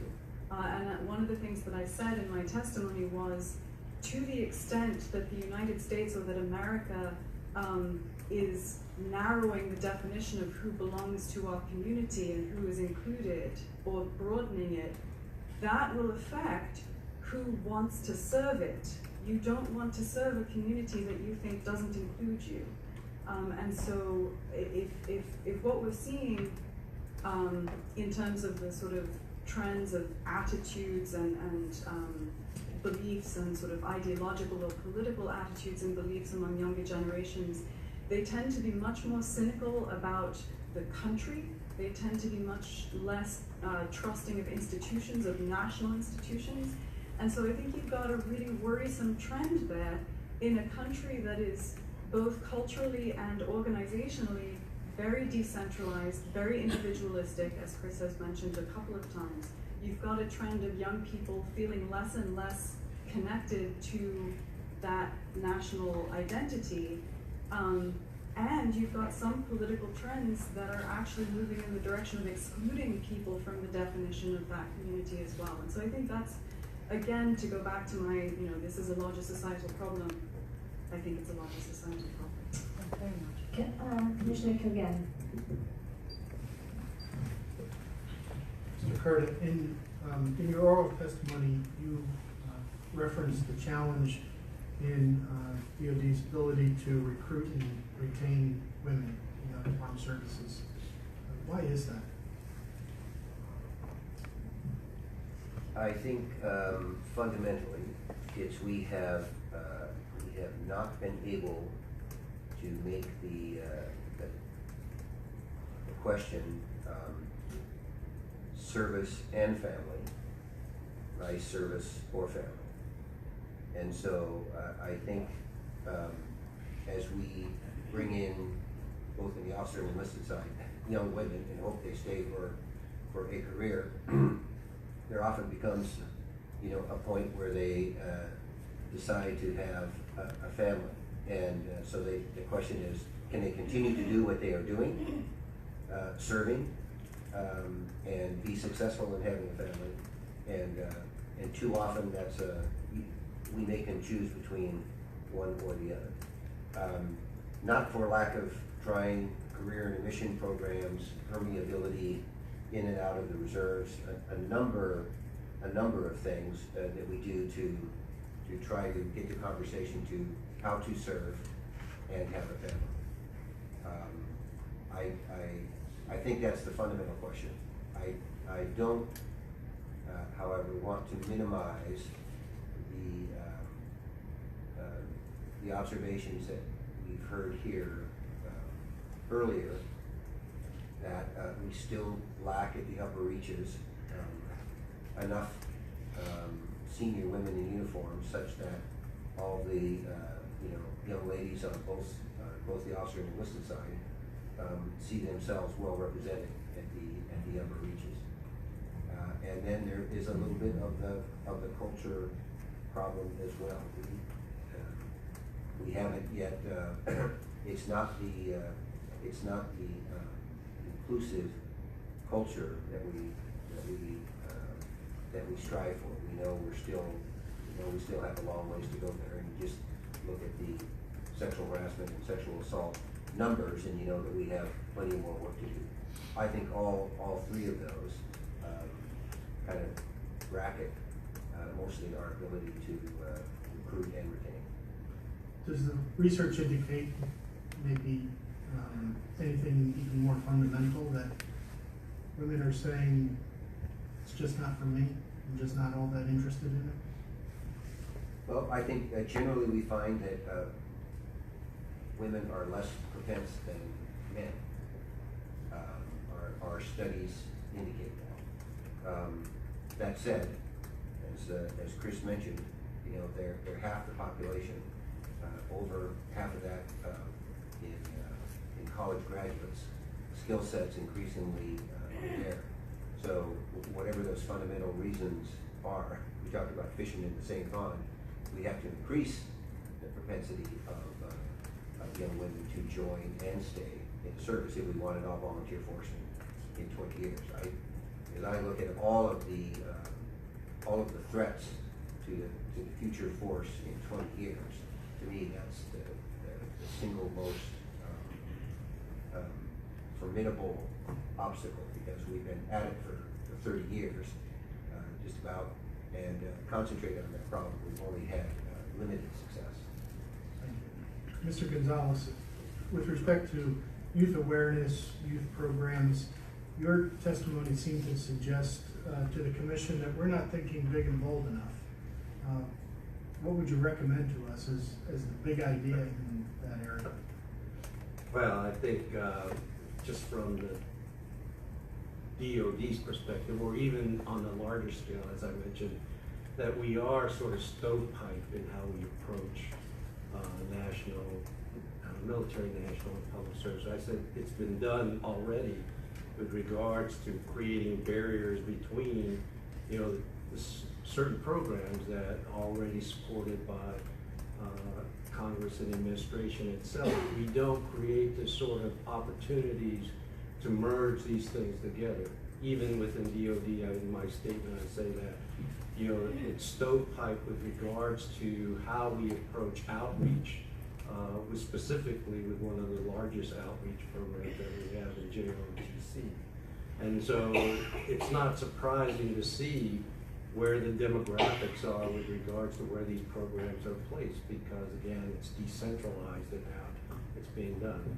Same way with national service itself. I mean, we should figure out a way to leverage what we're doing and work with all the service programs itself, whether it's National Civilian Community Corps, whether it's even the Peace Corps itself. I think people would be best served if they were informed about these types of opportunities. And in reality, I think they just need to know at an early age, just like how we sort of get kids involved in sports at an early age. I mean, we have to create sort of that sort of information, and then in the end, they will realize that they'll continue to want to participate. Great, thank you very much. Thank you. Commissioner Casey. I want to continue that and build off of Commissioner Cogan's question on Mr. Gonzales. I noticed before you brought up in your resume that you served on the board of the National Civilian Community Corps. I had a chance to work with Senators Bourne and Nunn when they created that, and what you also mentioned, they specifically put it on foreign military bases, and they had some from the Defense Department. In fact, the first head of it was a retired general, because they wanted the connection between military and civilian service. And I appreciated what you said, Mr. Curta, about a rising tide lifting all boats. We've got General Stanley Crystal came to meet with us, and that's been his message. Since he took up the cause of civilian national service, he feels that not everybody's going to serve in the military, only 1%, and if we actually had a larger call to service, more people would join the military, because it'd be more of something that everybody's challenged to do. I think, Mr. Gonzales, you have a particularly valuable experience for us, because you have been in charge of youth outreach and you've had this cross connection, and I really appreciate everything you've said. So, two things. One, if you have any further ideas, and you're also really good at the military doesn't allow us to do this, put you on the board, but then there's limits in terms of connections. If you have any further follow-up for us, for our staff, you've already been generous with your time, testimony. We'd love to hear more ideas, because we are looking at that. How do we create more of a universal system? Stands and Curtis to think of military and civilian service as two sides of the same coin. But to this younger point, the other thing we've been talking about, and it came up earlier, selective service. So we've been looking at should women register, but we've also been looking at should we think about selective service in a new way, as a call to service. Yes, still use it for potential registration for the draft, but should we have adjust this or add to it, or maybe have an additional box people could check? I'm also interested in civilian service, or opportunities to serve in public service, local, state, and federal government, so that it's not just thrown in the trash, as Mr. Chivers said, or you used it as a chance to educate your kids, but not everybody does. But to really try and encourage young people when they turn 17 or 18 to think about, maybe I should serve my country. What would you think about that, Mr. Gonzales, if we thought about selective service in it? Well, I would say that I sort of still in favor of that piece. I think the fact is that, through sort of awareness and sort of understanding what we've seen in some of the studies that we've done with these youth outreach programs, is that there is a tendency to have an interest. The question becomes is what type of follow-ups occur after that exposure occurs. I say the same thing with regards to some of our programs where high school kids have expressed an interest, but because of where they may be going to high school, as I said, is that we may not be there because that's not a high graduation rate high school. we tend to go to those that truly will have the right type of candidate itself. So I think that is where we see over the long term, these studies that have been done, whether it's through the Wilder research up in Minnesota or the University of New Mexico working with the Albuquerque School District itself, is that in the long term, there are kids that have expressed an interest. The question is, where are we when that happens? And so just informing them, keeping them engaged with selective service, or at least knowledgeable about it, I think that would still be a benefit. And we will then be saying, hey, we have too many. It's easy to select, and we would rather be in that situation rather than always saying we're not doing enough. Thank you. Commissioner Stan? Thank you. You're still on the hot seat, Mr. Gonzales. I believe it was in your spoken testimony where I think you used the word anecdotal about some of the observations, recommendations, how you connect some of those things because of the lack of really deep data in there. I'd like to go down the anecdotal rabbit hole a little bit with you. What's your appreciation as to how the effects or the education that is imparted through those youth outreach programs that you've been a part of? There's informing people who don't really have knowledge, and they must be a blank state or blank slate or neutral with regard to a particular thing such as the military and the opportunities to serve. Do you think any of those programs have the ability to dissuade people of negative connotations? Yes, I believe that they have the ability to dissuade negative connotations only because now they are seeing and hearing and interacting with. As I mentioned in my written statement, we talked about the fact that the STAR-based program, which was a K through 12 elementary STEM science, math, the science and engineering and math piece was a delivery piece. The other part of that sort of outreach effort was truly engaging with schools that are nearby our military installations that were truly did not know about what was going behind them. I was surprised to learn that when we had a STAR-based program in Pensacola, that the kids that were attending that program never really came to go see the Blue Angels because of the fact that, it wasn't sort of inherently sort of a thing for the parents to think about. In this case, what we've seen is over time, is that the community itself has been more supportive of this type of engagement with regards to the opening of information and knowledge about what the military has to offer for their own child as they continue to try to figure out what they want to do. And so I believe that that can occur, and I have seen it where initially parents would write in objection to DOD sort of being involved with their kids, and over time that has changed. And even with our high school dropout, or kids that are out of school, where parents have been very, sort of against sort of them wanting to be involved in the military, saw the changes that occur based on the relationships that they built with these military personnel from the National Guard, and truly said that this was the greatest thing that could have happened because my son or daughter was on this path to not continuing on with its education, but found a way to say, how can I give back to society, whether it was in military service or, as we tried to do, connect them to the national civilian community because they were interested in public service or national service that way. So I believe that that can happen. And it's anecdotal because, yes, from a program manager standpoint, I always looked at ensuring that the most dollars would get to those individuals, and that truly we had to rely on feedback from that community to be able to sort of analyze what was going on. But if they were truly done appropriately, we would have taken the necessary dollars to do that national sort of data collection and evaluate how the impact was going to be overall. Thank you, Dr. Hicks. I'd like to hopefully create another side of the coin, or at least round out what we just talked about with regard to influencing people about their impressions.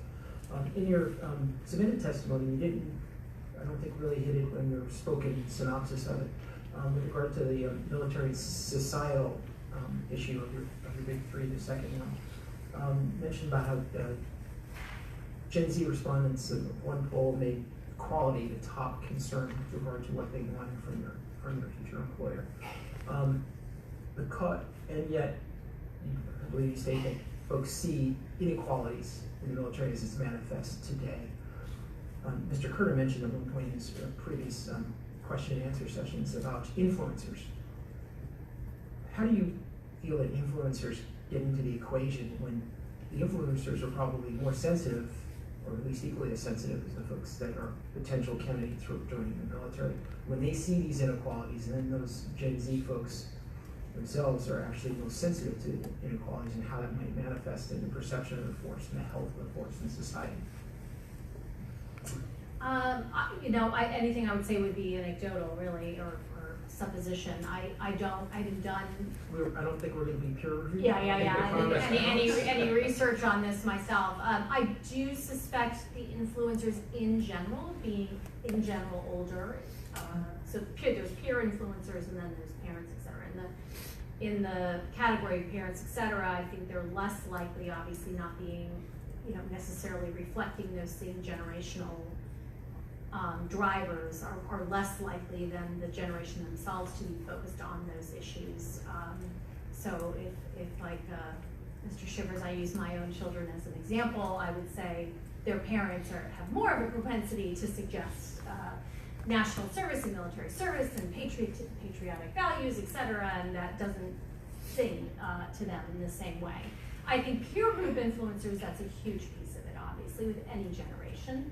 So to the extent that the generation itself is, and again, greatly generalizing, focusing on issues of equality and justice in how they think about institutions and how they think about where they want to go with their lives, that becomes very important to be able to speak to that. And I think the military can make a case. I just think they'd be far better off in trying to make the case if they could present the data, if the data sort of displayed itself complexion-wise pretty obviously, which is not the case at the senior levels today.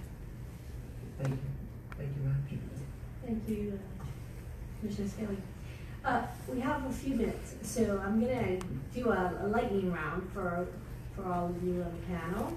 So if there's any last minute thoughts, recommendations, cautions, as we take on our charter, if you'd like to share with us, turn it over. We'll start with you, Mr. Chivers. So I'll give you, the commissioners, my sympathies. Because I didn't know a lot about this panel till I got here, and I'm listening carefully, and I read up before I came as well, and your mission to me seems really challenging. No, let's not use euphemism. Really fucking hard. Because you're trying here, as we sit here today, trying to separate the idea of service, or as you, Commissioner Haynes, said, people who have a desire to have more purpose in their lives, whatever it's connected to, from a willingness to spend for difficult, regimented, hierarchical, restricted years in violent organizations that have spent almost 2 decades now with wars that did not set out what their organizers achieved, no matter the party in power, no matter who's in the House and the Senate or the presidency, and who often have leaders who have been publicly hapless, we won't name them, but you know who they are, or dishonest after a number of extraordinarily bad incidents, whether it's Marines United, whether it's been issues of civilian casualties. So how do you tease getting the people who want to do that? And there are people who want to do that. We know they're about 1% of the country, from the people who just want to serve generally. I don't necessarily see coherence in what you're trying to do. It's not your fault. You were assigned to this. It's pretty difficult to take the general willingness to serve from the willingness perhaps to serve the organizations that have the record that they had over the last 20 years. So you have my sympathies.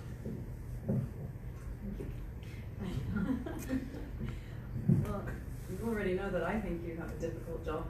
I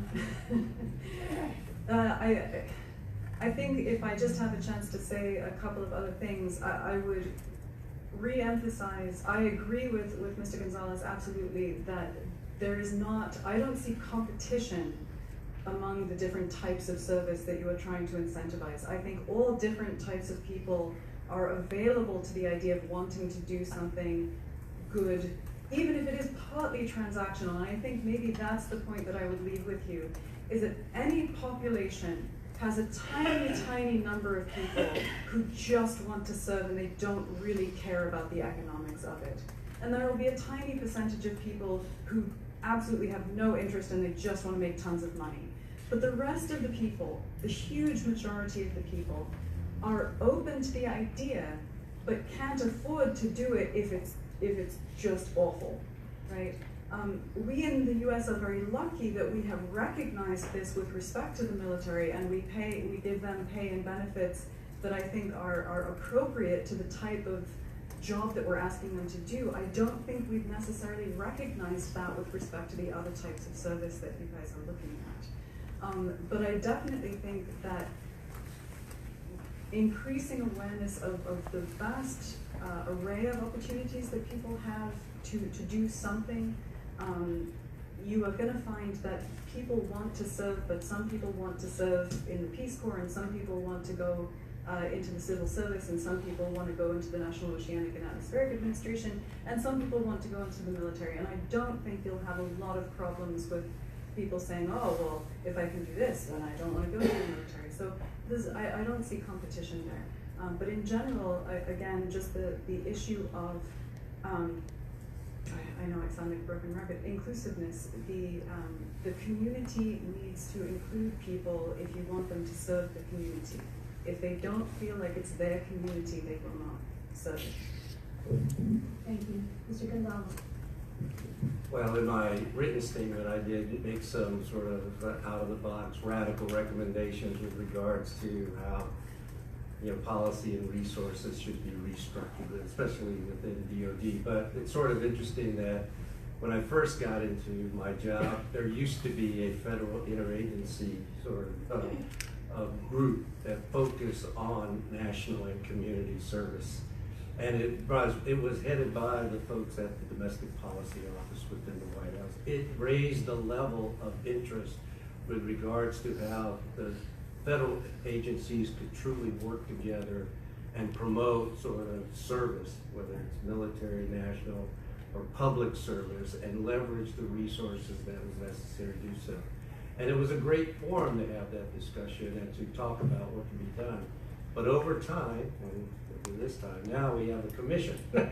But I think that's the issue is that it isn't a true mission, which I believe it needs to be a mission in itself. And once you identify it as a mission, then you're going to identify the appropriate resources to reach your objectives, what those objectives may be defined as. And otherwise it becomes, as I said, it gets a startup. Over time, people sort of say, hey, it's great, it gets eliminated, and then all of a sudden now we're in some sort of, it's a crisis, but we're sort of having a discussion about it. So over the 25 years, I've seen the pendulum swing back again to where it says, hey, something needs to be done. And in my case, my recommendations in my paper talks about, well, these are some of the radical things that need to be done. Eliminate the legislative barriers that prevents us from working with each other. Look at how we can leverage all personnel, especially in DoD, to be that type of outreach person that could help with these multiple contact times, specifically in JROTC. And you won't have this sort of Sunbelt look of where all these programs are. As we mentioned, people are retiring and moving south. The Guard and Reserve personnel that are actually living up in the northern tier are great assets. They may even be educators themselves. And so we should figure out a way to access them to support our programs in that regard.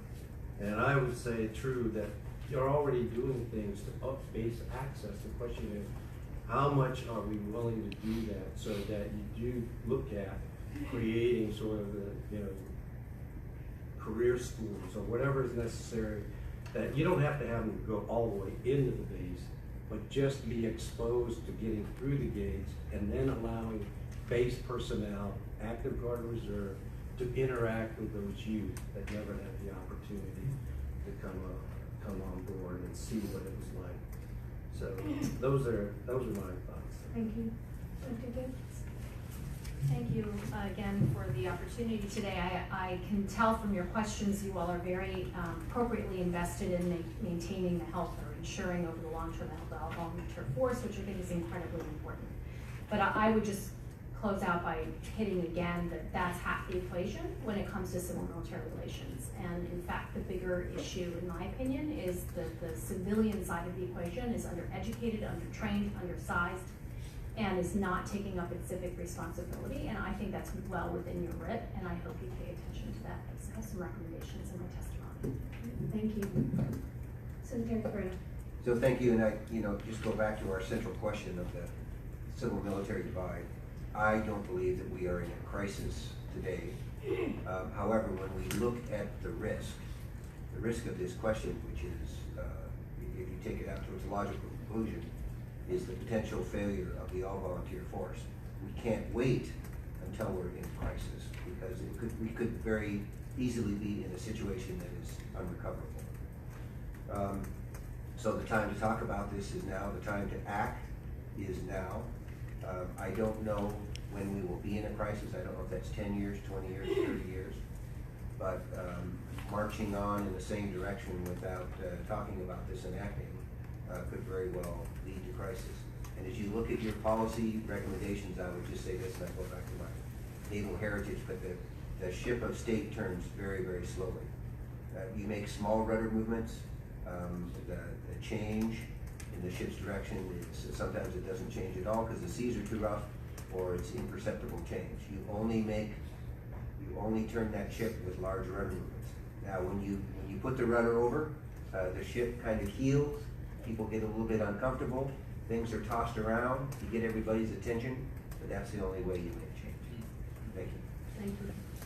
Secretary Gerda, Dr. Hicks, Mr. Gonzales, Dr. Cohn, Mr. Chivers, thank you so much for being here today and for helping us take on some of these hard questions. We greatly appreciate it. We are going to let you go now, and we're going to the public testimony of this hearing.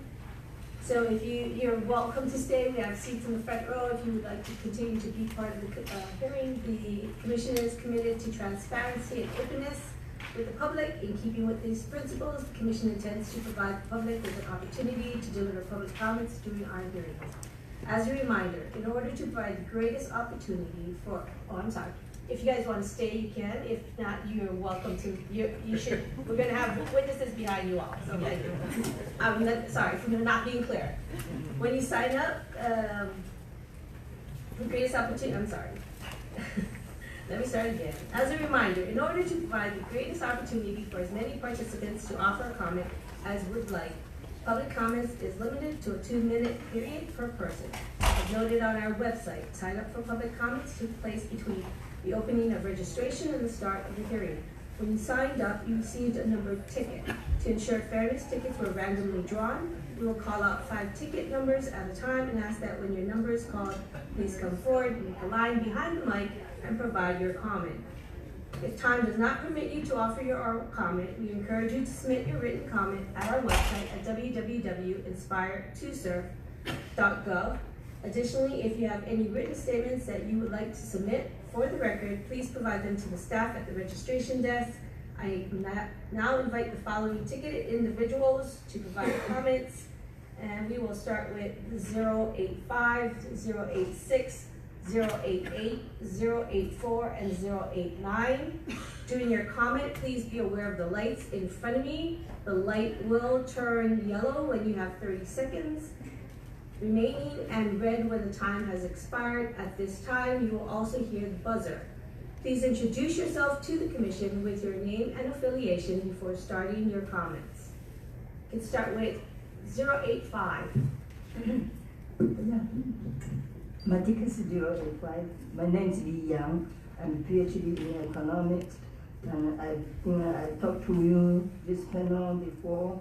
I appreciate your time and effort in this area. Now this session, all of four panel discussion is almost over, although this may be the last chance for me to speak.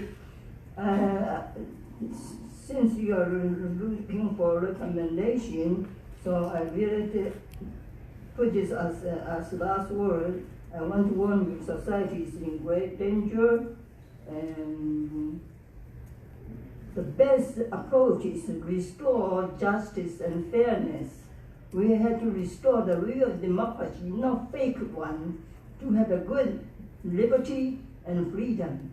And we got to protect the people, because people is the only one in this world that you want to protect. Not about profit, not capitalism or whatever. They can be fake, they can be changed. Because currently capitalism is really phony. And so we got to change, because now is basically what I call, again, is rubberism. You can link this, government official misconduct, abuse, murder, fraud, financial network, this related from local to federal to global, because like PVP, they have the PP everywhere, including the World Bank. And so like civic organization, NGO, they doesn't work, but they all have this. And they can hack my computer, they can destroy my computer, and they can even a computer salesperson, they sell you the phony computer. If you return, they don't give you credit. So, and then I give you some examples. Our society like this, the hate crime, they use a catch out, destroying my exterior house, and then they have a kind of magazine. They say, Chin, you will pay. Thank you And very so much. we report, there were police report, police, they said they don't have it. Asked me to report to FBI. I would report to the Silver Spring FBI. They said they will transfer to Baltimore. So I want you to investigate all this. Ma'am, we appreciate your comments this afternoon, and again, if you would like to submit your written testimony to the commission, we have our staff. Allow me to finish the sentence. We have other, and I will submit a written yes, statement. thank you. We have other individuals who like to make their comments behind you, so thank you very much for your flexibility. 086. Commission members and staff, as I spoke to you this morning, I'm Dean Hess, Colonel, Air Force retired, and a senior advisor to Service Over Self-Organization. I commend the SOS initiative as a part, hopefully a big part, of the solution to lessen the civilian-military divide. We support the premise that universal national service is needed, and we hope you will recommend a path to implement national service in your report. As General Borland, our chairman, has testified, he wants to emphasize that all Americans should serve our country. Since only a small percentage of our young men and women qualify for the all-volunteer force, we support the need to expand the opportunities for military service and training to all Americans. We do not recommend changing the all-volunteer force. Our program would add a military experience in non-combatant roles for ages 18 to 25 in small units of young people whose physical and mental qualifications would be only to take care of themselves. Absent exemption and given demand, they would train and serve in platoons of 30, companies of 100, and respond to the mission needs and the funding of the services, the Guard, the Reserve, federal agencies, and state agencies. Trust in the military is a good thing, and can be expanded by implementing this cost-effective solution to use of DoD resources. If implemented, it is our recommendation and opinion that this program will lessen the civilian-military divide. Thank you. Thank you for your comments. 088. Good afternoon. My name is Tori Bateman. I'm a current Brethren volunteer service worker, so one of those volunteer programs, long-term programs that would fall sort of in the type of like AmeriCorps program. I share the panel today's concern, some of the conversation focused around themes of American apathy towards foreign policy and military engagements around the world. It's something I feel very strongly about, and I think we need a way to increase public debate. I don't believe that some of the suggestions that came up and that have been coming up thematically in these conversations around allowing the Department of Defense and recruiters to increase their participation in schools would do that. I think a lot of the conversation, especially today, focused on presenting a very sanitized version of our military engagements to those populations of youth. And I really am not comfortable with erasing the impact on civilians around the world, our neighbors, people that we should be caring about, through whether it's civilian casualties or Afghanistan or drone strikes in Somalia. We need to be very intentional about making sure education is not erasing their stories. More effective would be an emphasis on volunteer programs like Brethren Volunteer Service, which encourage community building through service in homeless shelters, service, for example, with Heifer International, raising animals, things that build community bonds rather than break them. Also coming from a Church of the Brethren perspective, I know of many, many conscientious objectors who are convinced of the moral aspect of joining the military.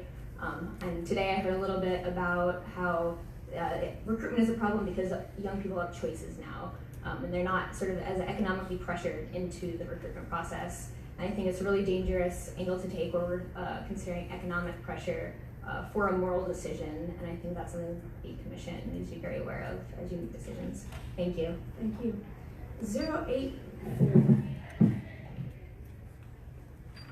Thank you. My name is Peter Gisela, Vietnam era veteran. In my 8 minutes, I hope I spark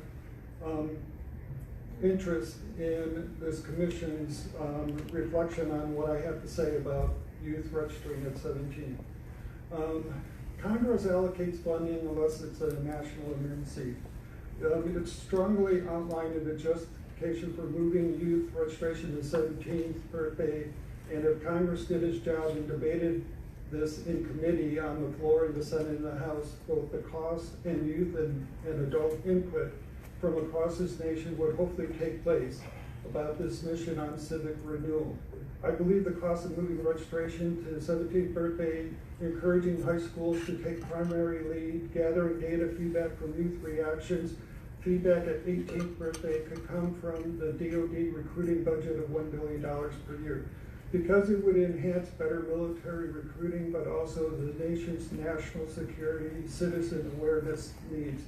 The bill in 1979 per Congressional Budget Office projected an AmeriCorps-like program expanding to 1 million youth per year, costing a few $1 billion per year, which Congress often seems unwilling to support.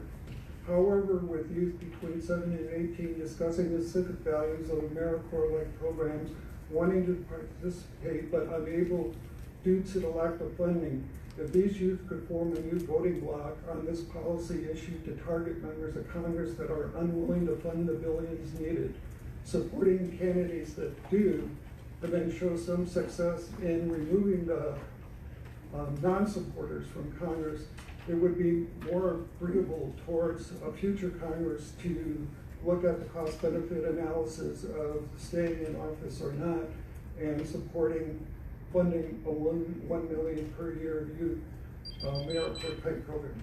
When President Obama gave his first speech to Congress, he called for legislative enhancement to AmeriCorps, the Department of Corporation for National Community Service. A Democratic Congress quickly passed these enhancements into law without any additional funding. 6 months later, when funding requests were finally reviewed, only a small increase was done. Oh, two more sentences, but we'd be happy to take your written statement for the record, so if you could share it with our staff, we'd greatly appreciate it. 089, and I also would call up 090 and 087 to come stand in line as well. Sir. Madam Vice Chair, Mr. Vice Chairman, members of the Commission, thanks for the opportunity to speak with you today. My name is Michael Smits. I'm a public interest fellow here in Washington. While a college student, I was recruited to join the Marines, contacted the recruiter and applied, was quickly turned down because of a pre-existing medical condition. Shortly thereafter, I was recruited by the Marines again and turned down again. As a 21-year-old college senior, I applied to officer candidate school for the U.S. Army. I'm still in the process of seeking a waiver and turned 23 years old last week. I'm glad to finally have the chance to attend one of your open sessions and had hoped to attend this morning's, but was returning from New York. Sorry I couldn't be there. Instead, I want to share a thought about the civil-military divide and my own particular motivations to serve, which I think may be informative. I was born in France and lived in Turkey and France before moving to the United States in 2000. Since that time, I've lived in Connecticut, Washington State, in California, and in Massachusetts. I, throughout that entire time, was part of active communities, academic communities, business communities, and to the best of my recollection, I never met anyone in uniform or who had worn a uniform and identified themselves as such. When I went to study in yeshiva in Israel, I for the first time found myself surrounded by folks in uniform and folks who had been in uniform, whether in civil society or while running long distance races, running beside and then past me as a community. I quickly realized that this was something I wanted to be a part of, but something in the United States. It dawned on me equally quickly that not yet being a US citizen was something that was going to be an issue for that process. And that meant that in all of the states I'd lived in, not once had someone suggested, maybe it's time to apply for citizenship, to Mr. Chivers' point. And in all that time, no one had suggested, maybe uniformed service is a career for you, as Dr. Cohn said in her own story. This is, with the 0 seconds I have left, just to suggest that it's one anecdote, but as you make your recommendations as a commission, the aggregate of these anecdotes suggests that my case and cases of other people who seek to serve may have not known they wanted to serve, and when they do seek to serve, find themselves impaling themselves on procedural hurdles insurmountable for career bureaucrats, let alone 23-year-olds. Thank you. Great, thank you. 090. 087. So if we have anyone left in the room who did not have their number called or has an interest and has not otherwise provided us a comment, feel free to come up to the mic now. Nope. All right.